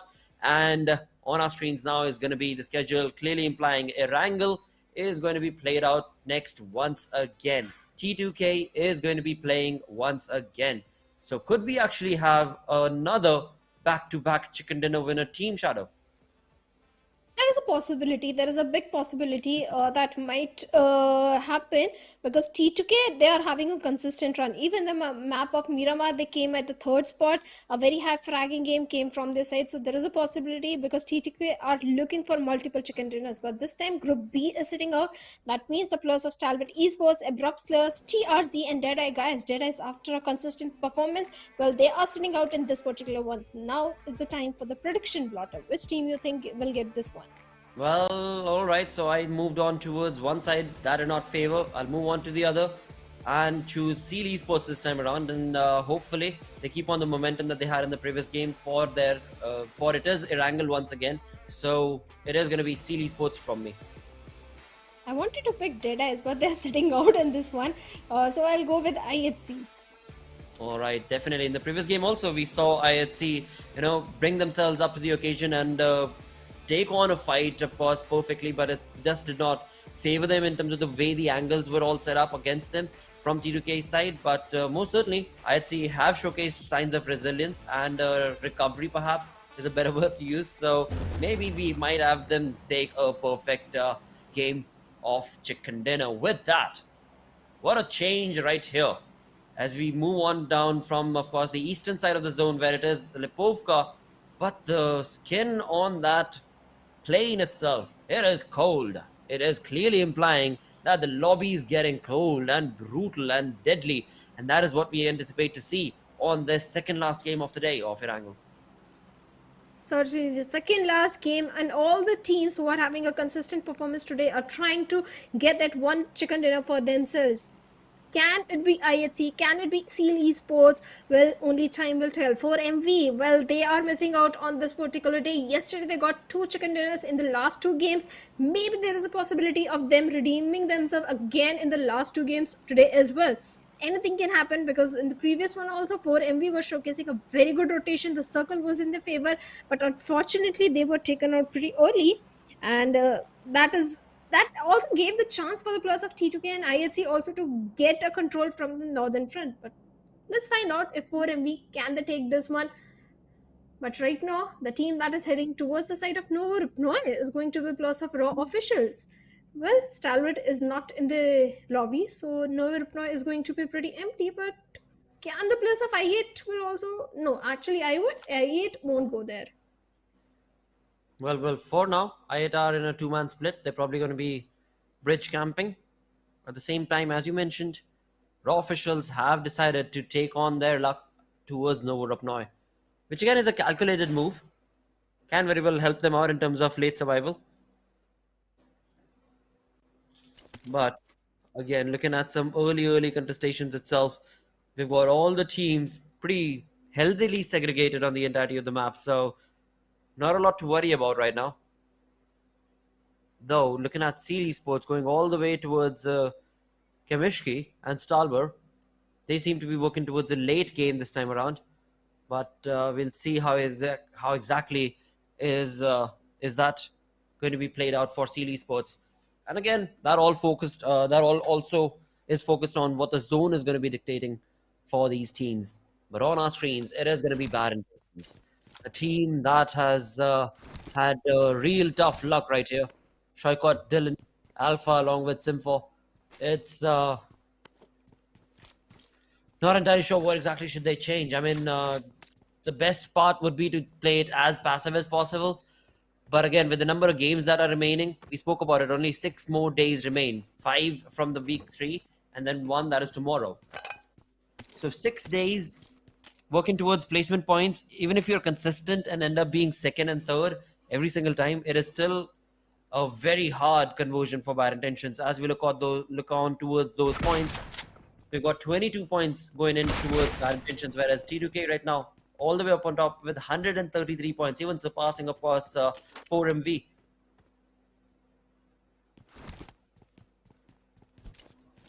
Certainly, T2K are sitting on the top with 133 points because of the consistency that is coming from their side. T2K this particular week, every single time they have managed to deliver good performance, good points in their favor. That has been showcased in terms of the elimination, 93 elimination, where on the other side, 4MV they have 88 elimination. So definitely T2K are looking fantastic in this particular week. On the other side, talking about the players of IHC also, this time they are headed towards the side of Milta Power. A change of drop location is coming in from the players of IHC. At the same time, we have to talk about the players of SKYLIGHTZ Gaming as well, Blotter, because last time SKYLIGHTZ Gaming, the way they lost against the players of TRZ, yes, they were sitting out in one particular game after that, but now they're again back. Do you think SKYLIGHTZ Gaming will be able to redeem themselves after that kind of a performance? Well, for SG, I think they need to get out of their heads. That is where, of course, things are going wrong for SKYLIGHTZ Gaming.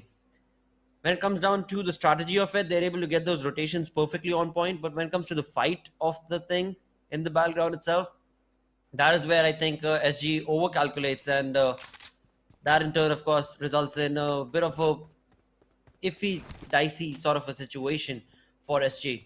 But I definitely do think that there is going to be a chance for them to bring themselves back up and try and get a good game.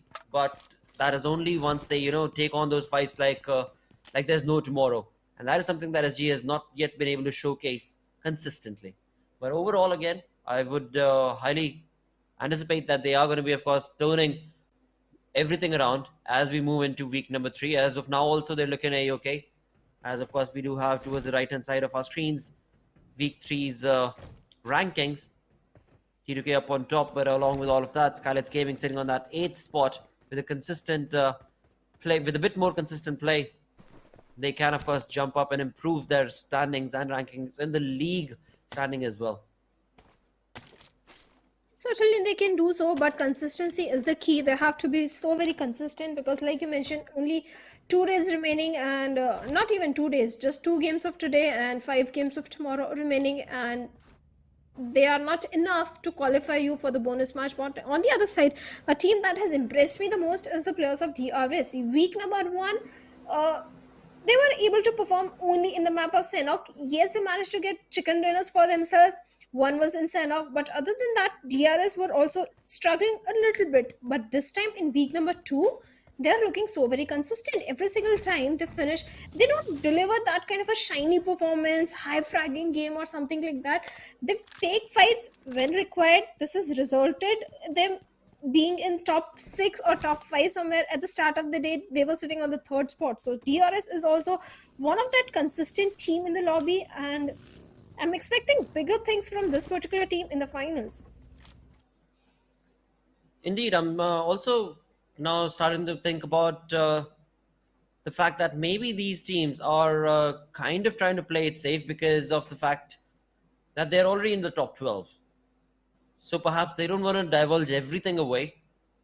At the same time, it seems like we've got the first blood situation right around the corner, as SKYLIGHTZ Gaming has been able to take on shots against the players of SEAL Esports, as SKYLIGHTZ gets eliminated. No Fear becomes the first blood contender right here.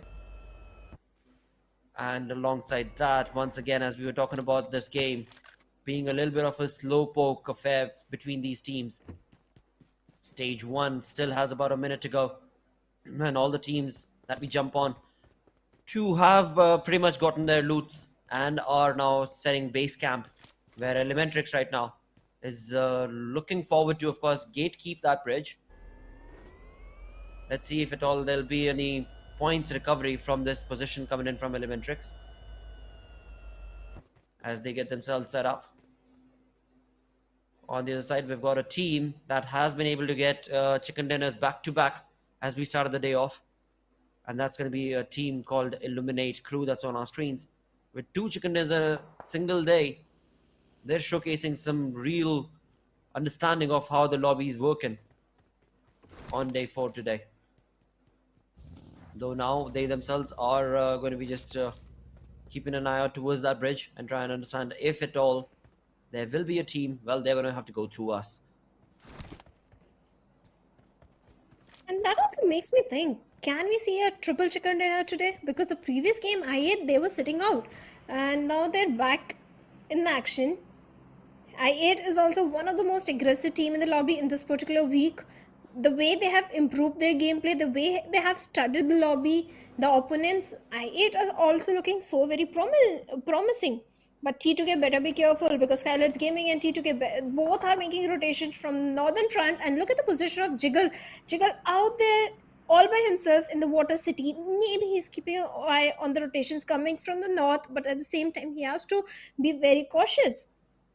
From the southern front, there are multiple rotations coming in.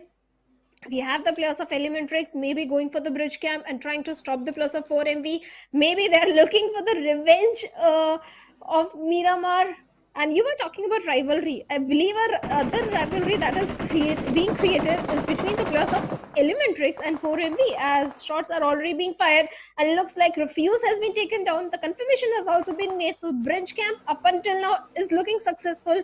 But Elementrix, you guys are already poking the bears. And talking about poking the bears, T2K and SKYLIGHTZ Gaming, they're also locking horns with each other as AJ has been eliminated.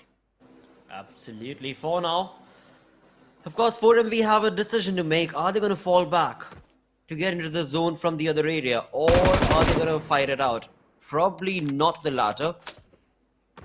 That would be the best decision for 4MV, and that's exactly what it seems like they're doing. They've got the smoke wall, they get into their vehicles, and yep, they turn back. As we've got Astra going on towards the dock, and of course the pier as he tries to get some information on the other side of the map itself. We've got Bad Intentions taking shots against the players of NB Esports, where the MVP of NB Esports, Mondo, has already been dropped down and eliminated from the lobby. So a good play coming in right here for Bad Intentions as far as that was concerned. But looking at, of course, these small little vehicles going towards the left, that's going to be 4MV deciding to not unnecessarily make a push from this bridge.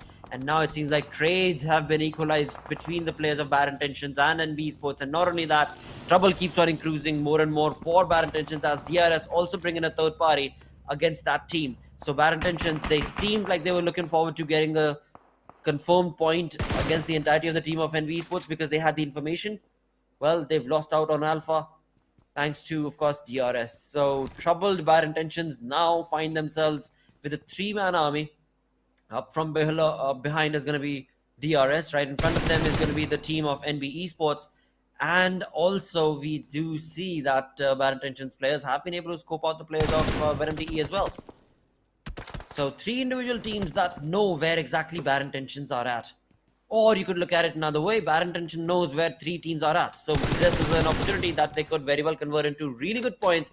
And of course, get closer and closer to that 19th position holder. I'm in the shoes of Bad Intention. Well, the information I just want to keep to myself. I don't want the enemies to know my location, especially 3 teams.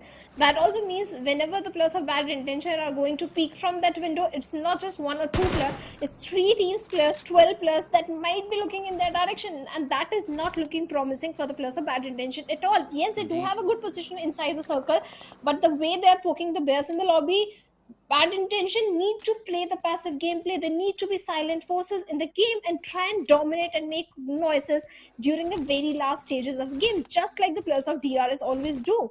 So it's not looking good for the players of Bad Intention, honestly speaking. But on the other side of the map, Leo Esports, well, they are also engaging in a fight as they have managed to take 1 knock. Let's see if they can get the confirmation as well. Let us see how is it going to be played out right now. With the 3rd stage coming to an end in this Erangel game, we're still looking at all 16 teams surviving, 59 players in total. Esports take shots against the players of Sitten. But will Sitten be able to retaliate? Esports, a team that, of course, in the previous game also did end up getting decent amount of defeat points. Hopefully looking forward to the same sort of an opportunity right now as well, as Bad Intentions still continue on. We've got Dylan as he takes on, of course, shots against Tommy.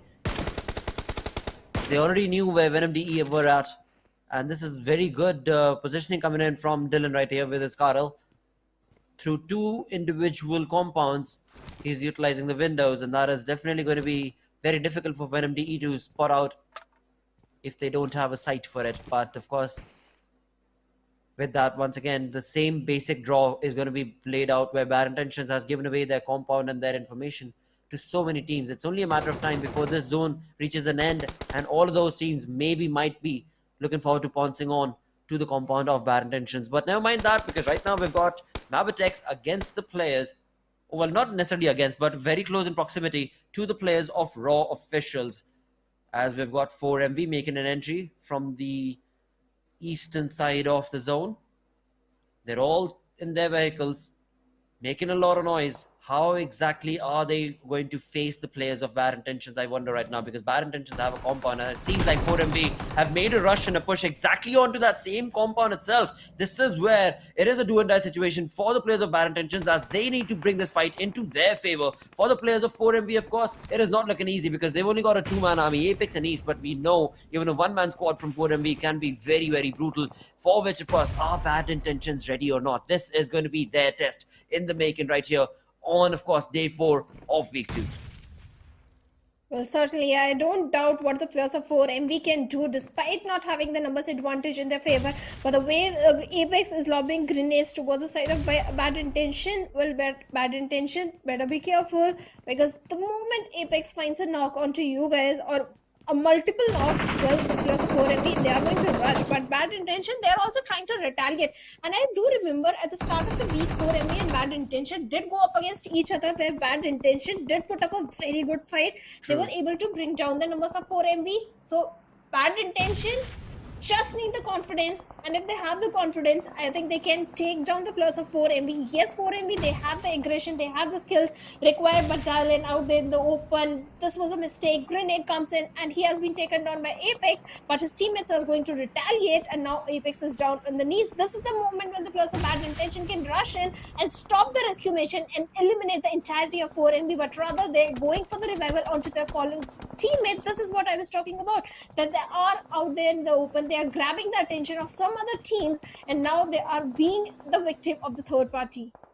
Absolutely. They hailed the call to the other team, and that in turn has resulted in Bad Intentions now having lost out on this opportunity and this fight, because again, they had the numbers advantage. They had brought down the players of 4MV as well, but now it seems like both the players of 4MV Apex as well as East are retaliating against this dying force of Bad Intentions. Now, when it comes to Bad Intentions, this is not the kind of opportunity they wanted to, of course, convert it into. With that, the final player remaining on top is going to be Dylan, I believe, and Dylan all by his lonesome. What all he's going to be able to do? Not much. And with that, Bad Intentions leave this lobby. An exit to them has been provided thanks to, of course, 4MV, and in all of that, 4MV, they still do have both the players surviving. An incredible feat right there from the side of East and Apex, of course, his teammate. But moving away from that fight, we've got IHC in a bit of a trouble of their own against the players of High Voltage. But now and that, as Alex's nade is going to be able to do assassin good from the side of High Voltage. High Voltage themselves are kind of stuck in between two different horns. One side is IHC, and the other one is going to be SITM, where Situm has, of course, the height advantage of that mountain. And that in turn is definitely providing quite a lot of cover to the players of Situm from any retaliatory fire from either High Voltage or IHC, as both of these teams are in their crosshairs. Well, there are a number of smokes that have been deployed, but still IHC, they are getting shots from so many directions. They have to find a hard cover for themselves as soon as possible, but the opponents are not going to give them the chance, as Alex has been picked off by Malik, and Zoil is going to retaliate and pick Malik over there, and Jiggle all by himself trying to make a quick escape or maybe try and revive his fallen teammate. But IHC, well, the damage has already been done, the numbers have been reduced. Yes, they have 4 defeat points, but Zoil needs to heal himself as soon as possible, and Demo with that broken buggy is trying to move inside the circle. On the other side, we have the players of 4MB are also joining in the fray, joining the compounds of Pochinki, which are shared by so many other teams like the players of Venom DE, SKYLIGHTZ Gaming, Esports. On the other side, DE Venom, well, they have to go for the revival onto the teammate. That is going to be Rally, but High Voltage, they have been eliminated with just a single elimination. Absolutely, and the fight is not yet done. The game itself is not yet done as the battleground gets improving. The fights keep on increasing. As we reach the Pochinki area, we've got Esports, DRS back on in center is going to be SKYLIGHTZ Gaming. And for 4MV, a two-man squad once again, Apex and East have found themselves a decent compound entry from the eastern side of the zone altogether itself. We're looking at 13 teams remaining. This is going to be, if at all, an urban finish. If the zone does not make a curveball shift towards the west, then this is going to extend for quite some time. Then the fights are going to extend for quite some time. But looking at the zone for now, never mind that. We've got raw officials on our screens who are taking on shots for the DBS in his hand. Of course, it's going to be Elementrix. There's Orangey going down. And Orangey is down, but again, three players are still surviving from the side of Elementrix, and they're going to be the one retaliating that DBS push with the DBS in their hands as well. It is just absolute chaos and mayhem between these two teams, where it seems like Elementrix are the ones in control, as only one knock was taken from their side. Of course, Orangey was eliminated, but the entirety of the squad of raw officials have been annihilated from this lobby. Thus, remaining are only going to be 12 teams, but all of that commotion has now invited the players of Illuminate through as well from the backlines, and they start hammering on to the progress of Elementrix, and that in turn brings the Elementrix down to just one-man army. That's going to be entry frag, and from the other side, it's going to be, of course, Venom DE. So it seems like now Illuminate True are going to have to face the barrage against the players of Venom DE, for which our I8 ready, because they bring themselves in with a two-man split on the other side of the zone. SKYLIGHTZ Gaming are making their presence felt against the players of IHC, SKYLIGHTZ Gaming are making their presence felt against the players of 4MV. As this fight on our screen continues, there's still a four-man squad, Venom DE. But will they be able to survive for long? Oh, what a DBS coming in from the side of that final player of course, Elementrix. That's going to be entry frag with the DBS in his hand. Has been able to annihilate and put a perfect full stop to the competition in the name of Venom DE. But now his moment is probably numbered as well, as we saw Illuminate True try and take on shots against Venom DE. They might decide to take on this compound as well. But a valiant effort right there from entry frag, the final player of Elementrix. Certainly, Frag with the DBS has already shut down the threat of Venom D. All the players of Venom D with that DBS right on their face. But right now, IHC's all needs to be a bit careful, as he's burning, literally burning. Because, not burning, Killer Whitey with his Carl has managed to take him down. And with that 4MV, they have been eliminated. On the other side, we have the players of SKYLIGHTZ Gaming. Nima right in the adjacent compound of the players of IHC. Well, Zoil still down.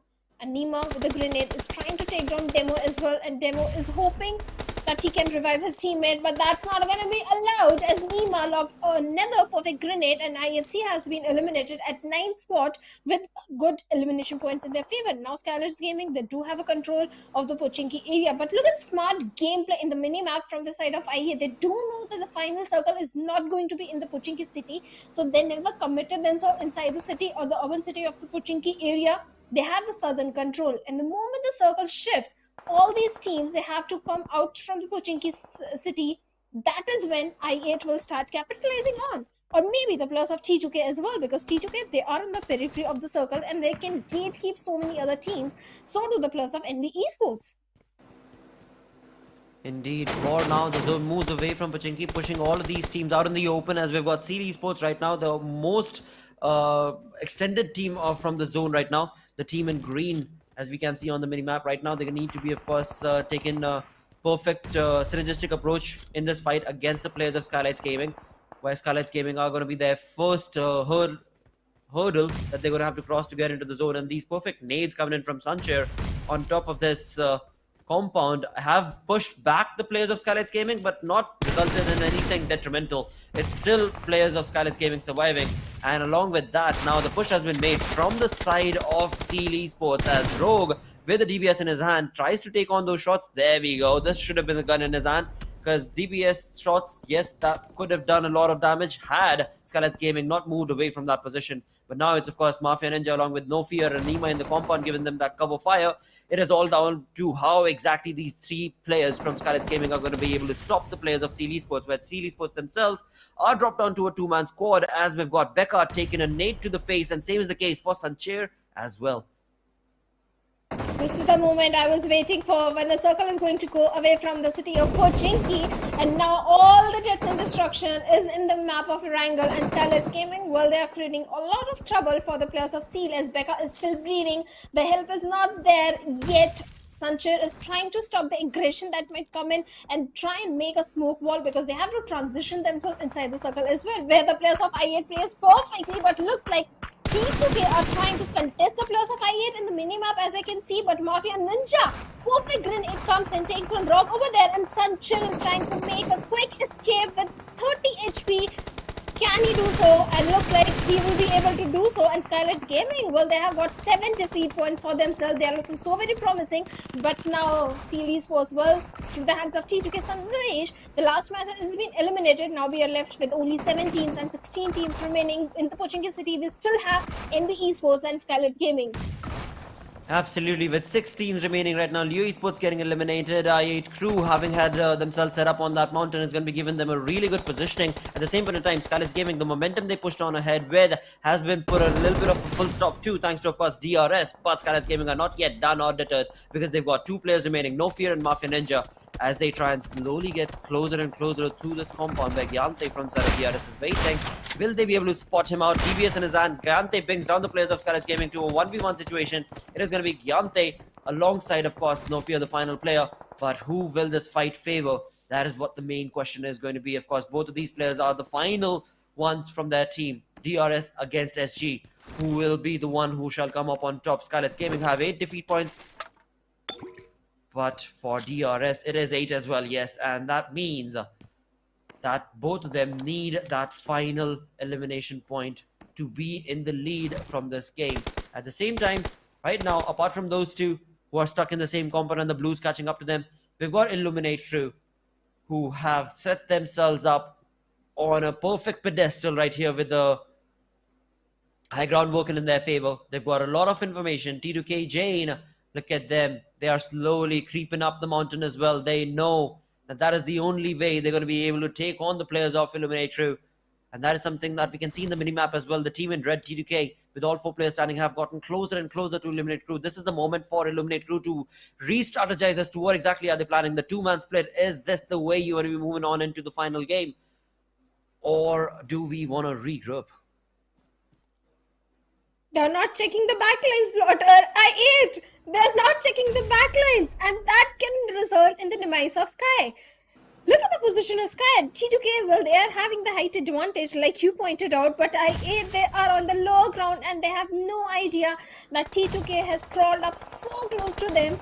Their entire focus is in the city of the Pochinki, and SKYLIGHTZ Gaming, well, they have been eliminated the last player because of the play zone with good elimination points in their favor. Now we are left with only 4 teams and 10 players remaining. T2K, this can be the game. This can be back-to-back second chicken dinner for them, or maybe it can be a hat trick if I8 gets it for themselves. On the other side, because of the play zone, DRS Gaming has also been eliminated. Not having any elimination point for themselves, but placement points are definitely there for them. At the same time, Frag is also at the mercy of the blue. Indeed, as he makes a run for it, gets behind the bale and is getting sprayed on upon, will be able to make it thus far, at least for now. But at the same point, again, the 4v4 situation between T2K and I8 continues as we've got Suyog being brought down thanks to a cross-entry frag right here. And not only 1 but 2 knocks are going to be taken on down, and that means T2K's positioning in that entire fight has been brought down to, again, a 4v1 situation that Illuminate True, if they're quick and swift about it, can very well bring this chicken dinner home. And that will mean a first time ever in the spring season right here of PMPL South Asia. We're going to be looking at a team getting 3 chicken dinners in a single day, and that's exactly what Illuminate True have done and proved to the lobby today. You were asking the question, where is I8? Well, here they are, delivering in style in week 2, and that is where, again, this team finishes their gameplay for the day, because now we've got 1 final game remaining on Sanhok, for which we will not have Illuminate True participating, but an incredible day for I8 with the number of points they've accumulated. Certainly, 6 elimination and 1483 damage that they were dishing out. Now they are sitting at the 9th spot in the overall ranking. A hat trick coming in from the players of I8.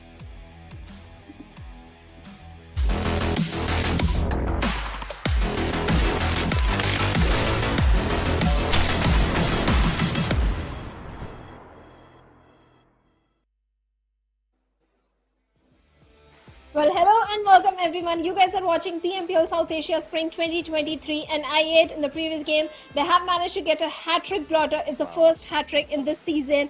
Fantastic gameplay, very aggressive gameplay and very strategic gameplay from the side of I8. But I think T2K, well, they are so very angry onto Frag. Yeesh, again, I mean, you lose some, you win some. That is what we have to, of course, talk about when it comes to the play because... what can you say? Trained T2K, the way that they were able to, of course, get the play in the bag, they got so very close as well, was looking very good again. But you cannot take the limelight away from I8. Illuminate crew, they knew exactly what was going on. You had spoken about it as well while casting that they have already moved away, far away from Pochinki, and that in turn, of course, clearly implied that they had read what was going to happen to the zone, for which they were prepared and they were ready, and they had already gotten their process set up, which worked out perfectly and immaculately for them. And in a single day, getting 3 chicken dinners, yeah, they ought to be feeling elated. Certainly, they have to be so very happy because 3 hat-trick coming in, it's not so easy in such a competitive lobby. But this time the MVP is going to be Gyante with 5 elimination and 932 damage that he was dishing out, 380 healings done. Well, Gyante, he was like to the players of SKYLIGHTZ Gaming, say hello to my DBS and goodbye from the game, because the way with the DBS he was raining death and destruction onto the players of SKYLIGHTZ Gaming. Well, he was definitely the MVP. He managed to defend his compound. Yes, later on he decided to go down by the play zone instead of giving the opponent a 1 finish point. That was also a smart move coming from the side of Gyante. Absolutely, and as we move on ahead from one start to the other, we've got the top players list on our screens where we're looking at, of course, Gyante from DRS being the MVP as well, of course. But moving on ahead, we've got Frag from Elementrix with 4 eliminations, 735 damage. Ludicrous amount of play being showcased right there from Frag, from, of course, Elementrix. But they need to do a synergistic approach to the entirety of the games that are left for them in week 2. But alongside that, moving on, we've got Illuminate Crew's Viper. And then followed in is going to be Nima from SKYLIGHTZ Gaming. Finally, last but not the least, is going to be Mr. Smokey from Leo Esports with 2 eliminations, but 624 damage. Wow. 624 damage, and you only are able to get 2 eliminations. That is just a perfect assaulter approach coming in from him.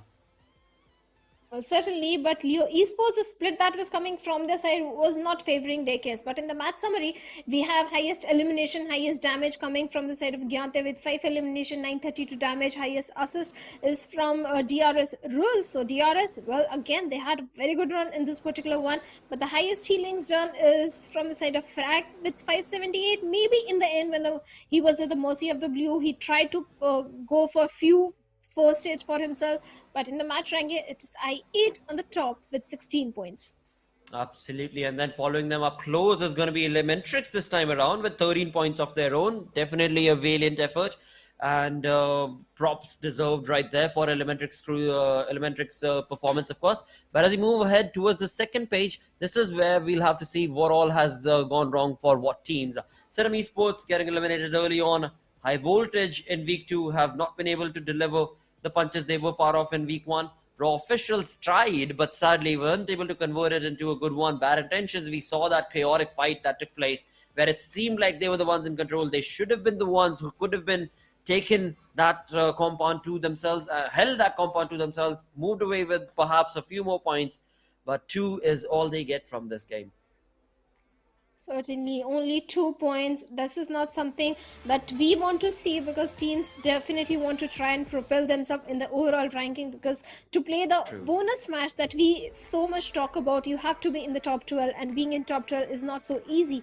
But now it's time for Sanhok blotter, and now it's the time for the prediction as well. So for Sanhok, which team you think is going to get, but we have time for that. Let's have a look at the overall ranking first. Absolutely. Let us pay, of course, homage to the overall ranking, where we've got T2K Esports right here, sitting all the way up on top with 143 points. 10 points shy is going to be Illuminate True, and then come in the known assaulters, or teams that have been doing really phenomenal in week 1. It's going to be the Mongolian players, 4 Miracle Vibes and Stalwart Esports, sitting on the 3rd and 4th position. 133, exactly same as Illuminate True for 4MV. But moving on away from them towards the second page. Now, this is where it gets very, very close. NB Esports on the 11th position with 71 points. 1 point shy is going to be Raw Officials on the 12th position with 70 points.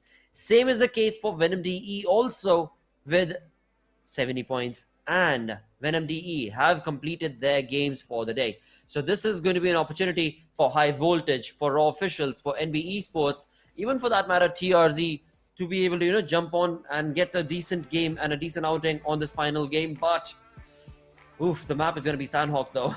A 4v4 tile map, a small one, chaotic one. We all know that. Third parties, fourth parties going to be drawn on ahead as well. And again, this is the final game, so that would mean Group A is not participating. But what I would love to see is, do we have the players of rivalry going against each other? Because Paradise Resort is where I would love to see that rivalry between NB Sports and I8 continue. Right now, we have the final game where Group A is not playing. Well, certainly in Group A, we have 4MV, then we have T2K, then we have Venom, DEADEYES, and Bad Intention. Well, they are sitting out in this particular one. So, definitely Stalwart Esports, Abrupt Slayers, TRZ, DEADEYES, they are again back in the action. Stalwart Esports, this day is not looking so very good for this particular team, but on the other side, TRZ and DEADEYES, well, they are looking so promising because day number 4 was entirely in their favor. Now is the time for the prediction blotter. Which team you think is going to get the map of Sanhok? Well, till now, we haven't really seen Mongolian domination, so I actually do think that the final game could actually go in favor of Stalwart Esports. IHC kind of were trying, but not able to do it. Stalwart as well, getting eliminated early. I'm sure at least they won one good game today. So it is going to be STE from my side. Fingers crossed, though. It is looking very tough today. Well, it is looking tough. It's not so easy to predict. Even I'm confused between DRS and DEADEYES. Either of them can get this one because DRS Sanhok is their strong map. But okay, I'll go with DEADEYES.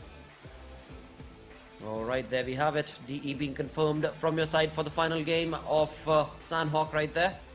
As we get that done and dusted, now is only a wait for the flight path. And, well, we don't really have to wait much as well. We've got the flight path on our screens, the final match of the day, where we are going to be, of course, looking at majority of the flight path focused itself towards the northern side. But again, a 4v4 tile is going to be absolutely easy for these teams to be able to make a rotation and get themselves set up for the initial moments of the game. But again, I would love to see if at all we do have that Paradise Resort contestation still continuing on. And looks like we are going to see that because I8 and NB Esports, they are not changing their drop location. They better lose. They better become the first team to get eliminated, but they are not leaving this rivalry. They are going to go up against each other every single time. And again, in the Paradise Resort, there is a fight that is going to happen. And I can already see the gunshots being fired. Both the teams were just ready for it. At the same time, in boot camp also, we have the players of Stalwart Esports and Raw Officials. So that means multiple drop collisions are happening this time.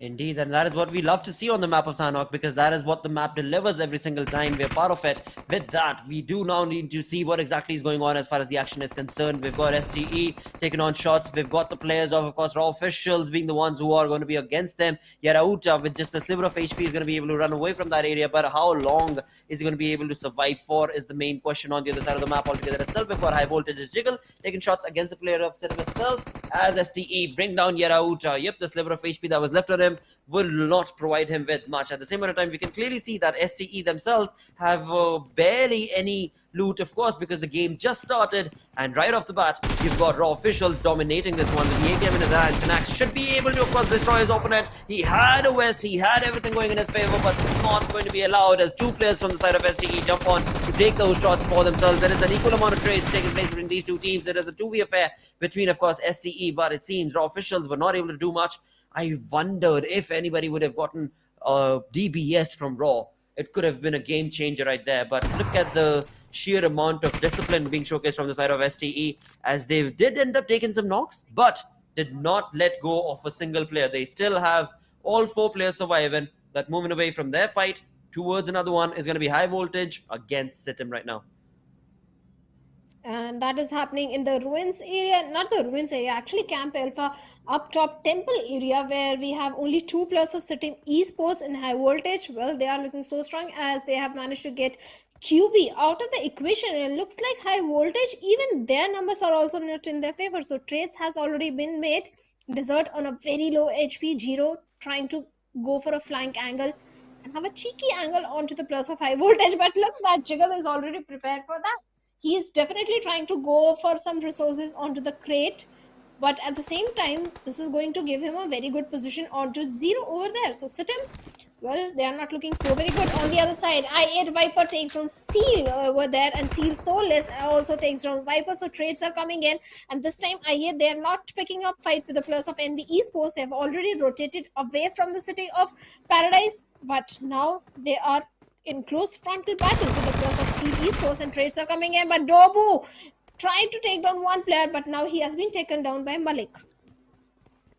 Indeed, and as we continue on with this journey in this game, we are looking at 56 players surviving right now. A chaotic start to the map of Sanhok right here. The final game of the day, where Sitim have been brought down to a single player surviving. Of course, the revival is probably going to be provided. For high voltage, they did lose out on Prabeen, but ended up, of course, trading, where Malik ended up getting 2 defeat points, or rather high voltage themselves ended up getting 2 defeat points. But right now, from one fight to the other as we shift, we've got Illuminate Crew and their compound perhaps going to be contested against the players of Seal Esports. Will Seal Esports be interested in taking such a big gamble right here, especially considering this is a Sanhok map? You know there are going to be teams around.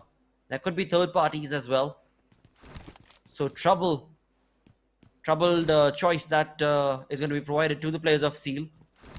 But right now, Illuminate Crew have trouble for themselves as well, because after all, they are a 3-man squad. On the other side, we've got Sitim losing out on their player, not getting that revival. Jiro goes down. One final player remaining from the side of Serum Esports, thanks to, of course, high voltage. But in all, when it comes to this camera angle right here, Illuminate Crew are trying to, of course, get themselves as quiet as possible as soon as they find those angles, because they know that there is a team around in the vicinity.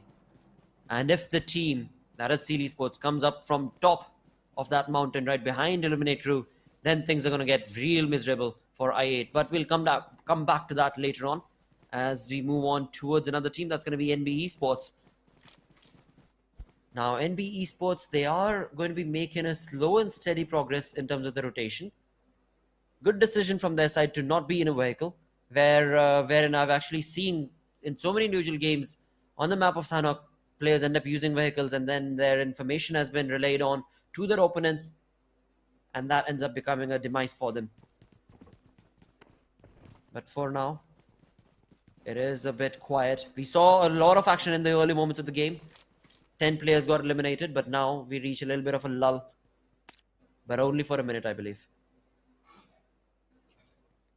Agreed, because so many teams are in the close proximity, like the plus of Seal Esports are also in the close proximity to the plus of TRZ. So yeah, in a matter of few minutes, or maybe in the next circle, we are going to see more fights happening. But wait a minute, like I said, like you predicted for MZ, well, TRZ, they have managed to pick down the plus of Seal Esports, and Rock has been eliminated, but the confirmation point goes to the plus of Maptex Esports. Perfect third party that is coming in from perfect Sanhok, that is but on the other side, TRZ, they have managed to get 1 defeat point for themselves. This Sanhok started on a very aggressive note. So many initial drop collisions were happening, so many fights were happening. This time they decided to leave the city of the Paradise and go on their own way. But Seal Esports, well, they were ready for the fight and they picked off few of the players of I8. But right now, Becca, he's in a very tricky spot, as Valley of Maptex Esports and Becca, they both are sharing the same compound, but Valley has his teammates nearby. On the other side, Becca is all by himself. On the other side of the map, somewhere else, we have SKYLIGHTZ Gaming also going up against the plus of NB Esports, and NB Esports, well, they have lost one of their players. They most certainly have. For now, Seal Esports again, Becca the final player against Mabitex's army. Mabitex are going to be jumping in from both the directions. Becca with a UMP and a DBS in his hand. Well, he needs to jump on to the DBS action right away. Oh, well, that's a really good positioning right there, as he's got a perfect Fuel canister set up right there. That's going to explode.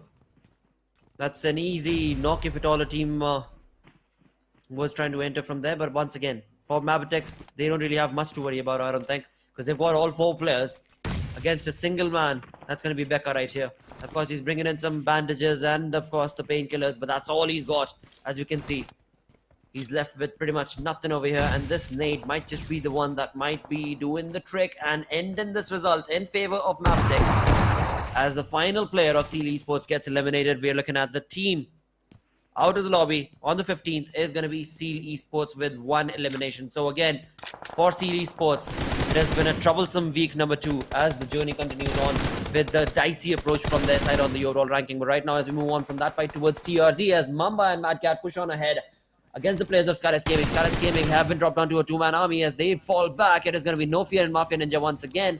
Nima lost the cause. Hold on, Mafia Ninja has jumped on ahead. He's not going to be pushing out that easy. He's not going to be accepting defeat that easy. With the DBS in his hand, he's not doing much though because it's all going up in the air. As now he's left out his final man. No fear. And no fear has no fear because he is just all by his lonesome. A 1-man squad against Mamba right here along with Stigri. This is the demise that SKYLIGHTZ Gaming did not anticipate. I'm not entirely sure why Mafia Ninja pushed on right there. But hey-hoo, anywho, Mamba, the man of the hour right now, as he was able to, of course, bring in perfect controlled sprays to all the different angles that the players of SG tried to, of course, open up. With 13 teams remaining, we've got 43 players, and the second airdrop provided in between Mabitex and Leo's position, wherein we've got an AUG, along with, of course, a level 3 kit as usual. Though for now, who's right across STE? Well, it is going to be DEADEYES guys. STE closing in the gap against DEADEYES guys. Or rather, DEADEYES guys approaching the compound of STE is a better way of saying it. And there we have it. Of course, they had no idea STEs were baiting. And they bounced down to the opportunity as DEADEYES guys were eliminated right there. Well, numbers were eliminated right there. As that fight took place, we've got NB Esports against the players of TRC taking place as well. TRZ, well, Blotter, we have one more rivalry brewing up between the players of TRZ and SKYLIGHTZ Gaming. This is the second time that TRZ has managed to eliminate the players of SKYLIGHTZ Gaming, but Stalwart Esports action, well, they are picking fight with the players of DEADEYES. And Churulov, sir, well, he has been knocked down. Confirmation will be made and action is already closing on the distance, but they need to be a bit careful of the position of on top sir as they have no idea the last player of DEADEYES is not inside the compound. Yes, action with a DBS will get the confirmation, but on top sir is holding on to his dear life and waiting and hoping that the players of Stalwart Esports doesn't spot him out. But on the other side we have the Z with a key eye, and he's going to spot DEADEYES guy's last man, and with that DEADEYES have been eliminated. But we have Leo Esports as well going up against the players of DRS, and DRS, they are going to retaliate as Delta is going to find a perfect knock onto Liquid. Well, for now, this game of Sanhok has been nothing but trouble for so many teams. STE have had a really good run thus far, but it could all come tumbling down as well, because we still have big names like DRS, Leo Esports, IHC, Mabitex, High Voltage, I8. They're all part of the lobby as well, along with ASL. Right now on our screens, there's going to be DRS bringing domination with a 2-man split. As we've got on the top right hand side of our screens, we can see IHC making a rotation to get into the zone from the northeastern side. Now, based on them being out in the open and ASL being in front of them, this could actually go either ways. And of course, we know the information that there is only one team around, that's going to be ASL, who could very well be waiting to take down the players of IHC if they are not careful.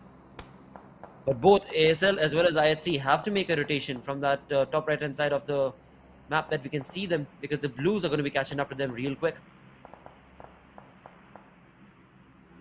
Look at the position of Mr. Smokey. He's so very close to the players of NB Esports. The minute any of the player of NB Esports comes out in the open, Mr. Smokey with his M416 is ready to strike. But right now, the team that is striking is going to be the players of Abrupt Slayers, as they are picking the players of NB Esports. And this is not looking good.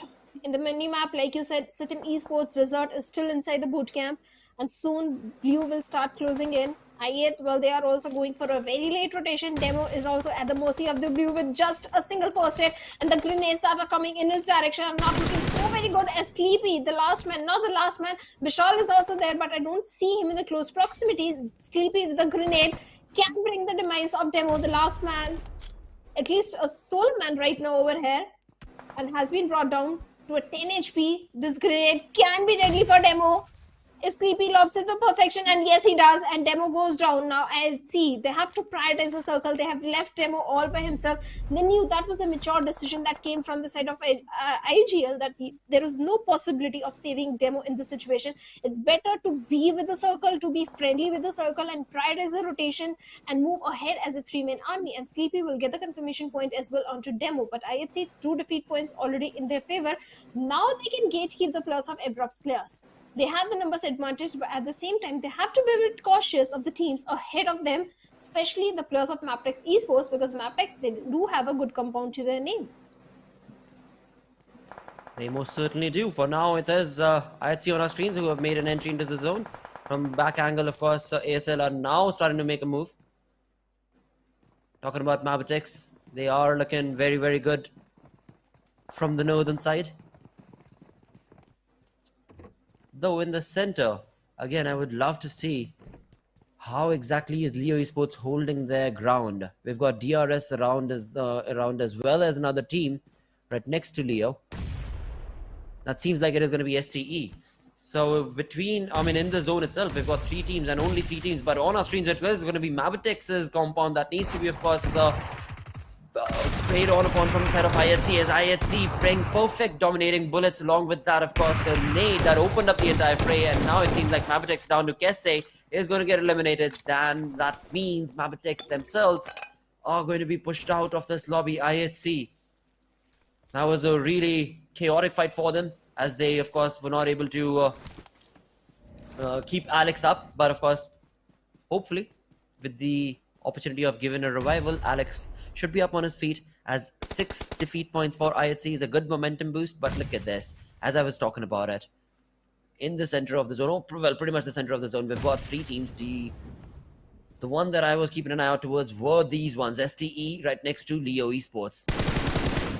Now Nirs, along with his teammate, are trying to, of course, get some information against the players of Leo Esports, but the biggest trouble right now is the fact that Nirs, along with his teammates, are looking at a different direction, where it is I8 making a rotation, but right behind them on top of the mountain is going to be the players of Leo Esports. As of now, one good nade from Leo Esports could have done it, but it seems the information has been relayed and given away to the players of STE, and STE are going to be very quick to, of course, retaliate and bring Mr. Smokey down. Alongside that, of course, only 2 more players remain from the side of Leo Esports, but will those 2 to 3 players be able to do much against the 4-man army of STE? With 8 defeat points, the momentum is in their favor. Actions, nade parade, continue on as those nades go down. It is going to be one final player from Leo Esports. Oh well, my apologies, make that 2, as Liquid on the flank angle is somebody I missed, but never mind that. It seems like Liquid is going to be taken care of as well from the side of Icy with the Groza in his hand. Just like that, it is going to be Leo's Liquid all by his lonesome. What all can he do? But from the back angles, of course, all this momentum and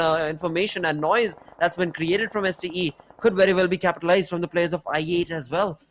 But for now, Liquid is on the run. Mr. Smokey, there is no way he can be provided a revival right here.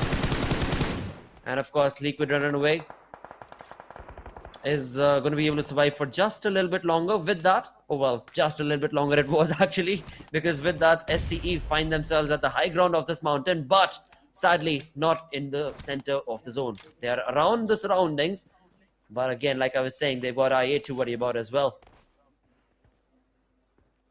Well, I8 have their own troubles, because from the backlines, the players of DRS also taking shots onto I8, and Woofers has been taken down. Now, I8, they are in a sandwich situation. Nova X also goes down, and DRS Delta, well, perfect grenade right on the face of Nova X over there. So, I8, they are not looking so very promising, because Stalwart Esports is there. DRS already spotted them down. On the other side, we have the players of Elementrix. They should be careful about the position of Stalwart Esports, because Elementrix, they don't have the numbers, and Stalwart Esports, well, finally the aggression is coming from their side.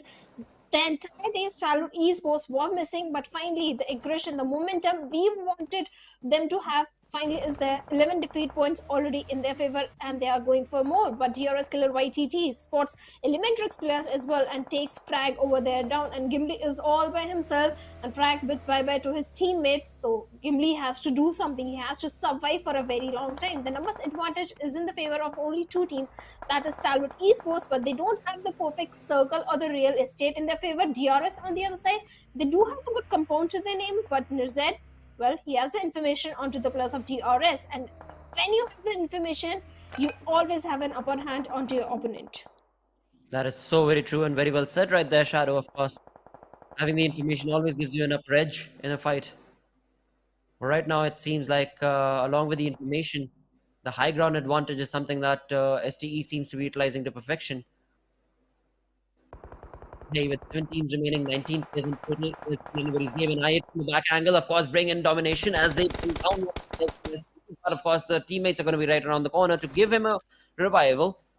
So STE still live to fight another fight from the northern side as they are able to eliminate their opponent. But the zone moves away from them. And down south, the entry coming in from, of course, down south is going to be the players of IHC as well as High Voltage, if I'm not mistaken. From between, we've got, of course, the players of Sitim as well as NB. Interesting turn of events right here.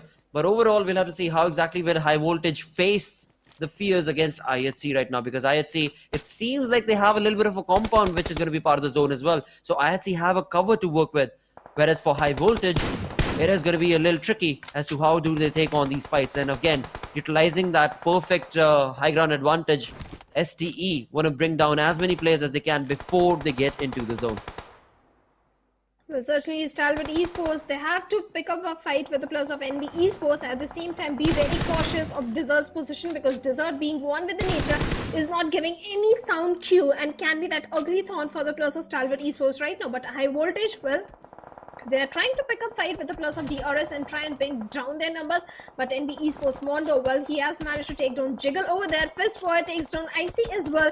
So NB Esports, they are taking the perfect advantage of the position. They do have a compound to their name. They have the circle, and the way they are picking up the players on multiple fronts, well, they are looking so very promising. But Desert, being the cheeky one, takes down Fistboy and gets the confirmation as well. Now Desert's position has been given away, and Nirzed is going to capitalize. With that, Sitim Esports also bids bye-bye at 6th spot with 2 elimination points of their own. Now 5 teams, 15 players still remaining. Action needs revival as soon as possible, but Mondo having that angle onto the plus of Stalwart Esports, but Sek also takes down one more player from the side of STE. Nirzed gets a confirmation point as well, and with that, STE is left with only tops. There is no chance that he can save this point from bad. He can definitely pick up lots of DRS out there in the open, and Rolls has been picked off. Instant confirmation coming in, and he's not stopping as he picks the second one as well, Delta. But a perfect grenade, retaliation grenade, comes from the side of Delta right on the face of tops. And Stalwart Esports, well, they have been eliminated. Only 4 teams, 11 players remaining. Indeed, that was just incredible nade being utilized right there. Of course, with that, STE getting eliminated means, I mean, they are out of the game. They had a really good one, but they also ended up giving away the information of DRS, and all of that commotion has now resulted in High Voltage's Jiggle pushing on to the opportunity and utilizing that to perfection in his favor and in his team's favor as well, as 5 defeat points have been confirmed. But along with that, IHC Seoul also knows exactly where NB Esports are at, and that in turn means these are the only 2 teams that end up remaining. We've got High Voltage from one side, IHC coming in from another. The prediction chart itself has absolutely no idea. It is favoring the players of High Voltage as of now, because they are at a 53.05%. Looking at the position that they're at as well as looking very, very pristine, because they are on top of that the height advantage going to be going in their favor, the high ground advantage going in their favor. But for IHC, with this split coming in from their side, how exactly are they going to be able to open up the players of High Voltage? They're sticking together. They're keeping different angles, of course, for themselves. Assassin is towards Zeol, Jiggle in the center, Malik on the flank on the other side altogether itself. And for IHC, it's a different approach coming in from their side, where it's a 2v1 situation. A 2v1 split, basically. Zeol from one side, and of course, alongside that, we do have Godless and Alex coming in from the other. Though, how exactly will this pan out? How exactly is this going to play out. Both of these teams being very, very slow in terms of their movement right now. Azul from the side of IHC is not even moving much, does not want to give away too much of Audrey Q's. But for now, Assassin having the cover of that rock actually I think is going to be advantageous to him. Now let's see though, Shadow, how will this fare? What do you think? Well, look at all these snakes taking the advantage of the foliage of Sanhok. And talking about the resources as well, Blotter, all these players don't have much resources in their hands, but INC Alex brings an opening, takes on one player, Malik from the side of high voltage. At the same time, Assassin also goes down, but Jiggle is going to retaliate as he takes on Godless. Alex is also on a very sliver of HP, but DPS right in the face. Say goodbye to the players of high voltage because... well, that was high voltage getting a chicken dinner, right? It was IHC. It was just the final moment because high voltage's player was able to bring down not one but two behind the rock from IHC, but behind the tree came in with a perfect bang, and that in turn resulted in IHC getting a chicken dinner.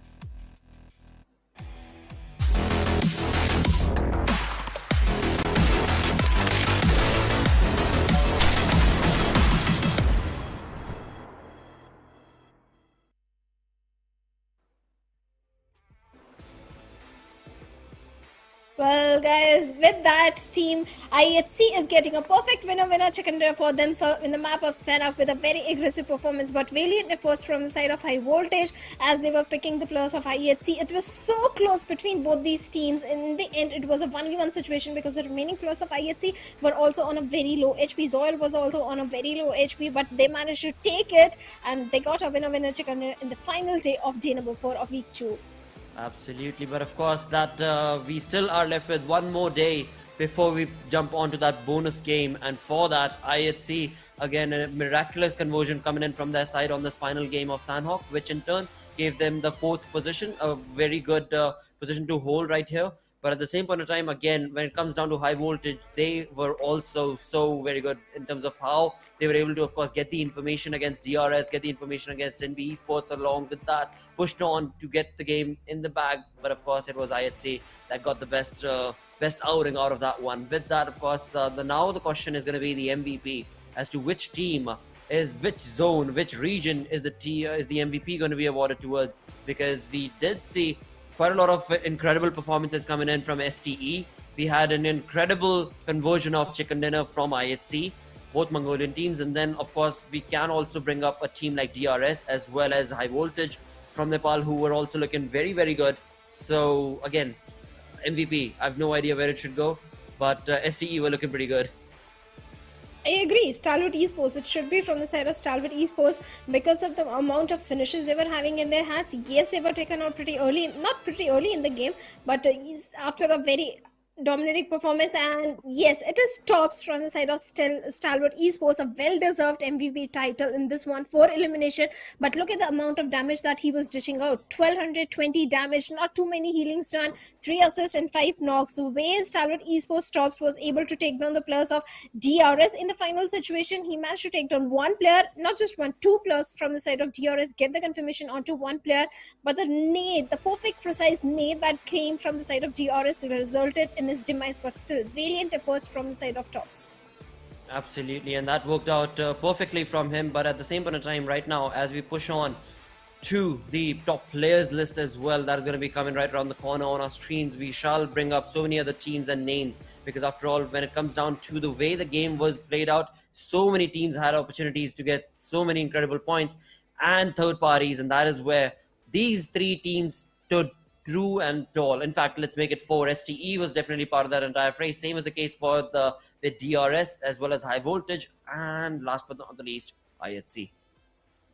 Certainly, Zoil is there with 5 elimination of his own, and Jiggle also. In the end, he did try his level best to get that winner chicken dinner, but in the end, it was IHC. In the match summary, also, the highest elimination are coming from the side of action of Stalwart Esports, but highest damage is from the side of tops of Stalwart Esports, highest assist by IC. It was all in all a Stalwart Esports game, but the highest healings done are from the side of IHC, Godless, with 448 healings.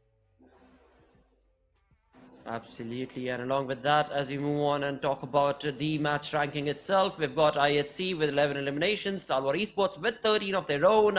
Same, of course, can push on towards High Voltage, DRS, and NB Esports, who also got 12, 10, and 10 respectively, the number of points. So a decent outing for these top 5 teams on this board. But as we move on towards the second page, we are going to look at some big names who, sadly, this time around were not provided with an opportunity to be able to push on to their overall ranking. Raw Officials being one of them, DEADEYES Guys being another, Leo Esports sadly, as well as Seal Esports.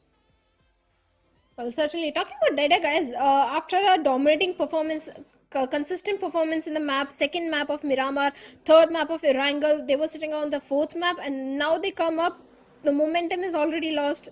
They are sitting with 0 points on the 15th spot. So DEADEYES need to work on the consistency, because after two very aggressive gameplay from their side, I was expecting that this game is also going to be in their favor, but unfortunately that didn't happen. But every single time, the team that impressed me in Sanhok is going to be DRS. Always, Right. whenever they have the circle, even if they don't have the circle, the way this team plays the map of Sanhok is so smart and so intelligent. The strategy that comes from the side of DRS is always so impressive. Absolutely. As we move on to the overall ranking post match 20th right here, we've got T2K Esports leading the charge with 143 points. 3 points shy is going to be Stalwart Esports with 140. Then comes in 4 points shy on the third spot, Illuminate Crew. Once again, 3 points shy is going to be 4MV, and 3 points shy is IHC. So quite an interesting journey that top 5 teams are in. But at the same time, look at Illuminate Crew. 5 chicken dinners is what they've got. That is beautiful conversion from them. And of course, all of it is thanks to today, because today itself, they've got 3 chicken dinners. Certainly, 3 chicken dinners coming from the side of I8. This is the first hat trick that we have seen. But at bottom, we have the players of Bad Intention, Intention X Esports. They need to be consistent. Abrupt Slayers, week number 2, is not at all working for them.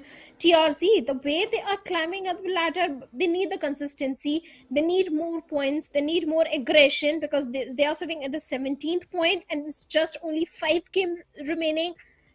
With that, they have to be in the top 12, so they need so many more points if they want to see themselves in top 12 and play the bonus match. So DRZ is definitely a strong contender, but in the overall ranking, we have 4MV on the top with 386 points, Stalwart Esports on second with 345 points. Absolutely. And as you move on ahead from there, we have, of course, I'll start from the 6th position, Leo Esports with 2 chicken dinners, 233 points. 3 points shy is going to be High Voltage, and then comes in 3 points shy the team of SKYLIGHTZ Gaming. SKYLIGHTZ Gaming have had a really good jump in this standings. Same can be said for Illuminate True as well as Mabitex. But moving on to the second page. Now this again is going to be a little bit of a chaotic one, where of course ASL find themselves with 181 points. But if Abrupt Slayers are not able to continue with a really synergistic approach, then this 11th position can be stolen away from them, from Seal Esports or even NB Esports for that matter. Definitely agreed, but in this overall ranking, the main focus is the top 16, because top 16 are going to play the grand finals, and DEADEYES are sitting right on the verge. Look at Raw Officials, the way they are climbing up the ladder. Well, there is a possibility that Raw Officials can topple over the players of DEADEYES. So DEADEYES needs to be consistent. Yes, 2 games were in their favor, but they need to be more consistent. In the elimination leaders, we still have East leading the charge with 77 elimination, along with his own teammate Doc with 71 elimination. And then we have Stalwart Esports, tops and action with 69 and 67 elimination respectively. Then we have Sandesh from the side of T2K with 58 eliminations. Indeed, but after all, when it comes to the way the players of 4MV and STE have played, this is ludicrous, because after all of them, hit that 15,000, 12,000 marker. Of course, in that 12,000 range, we've got T2K Sandesh as well.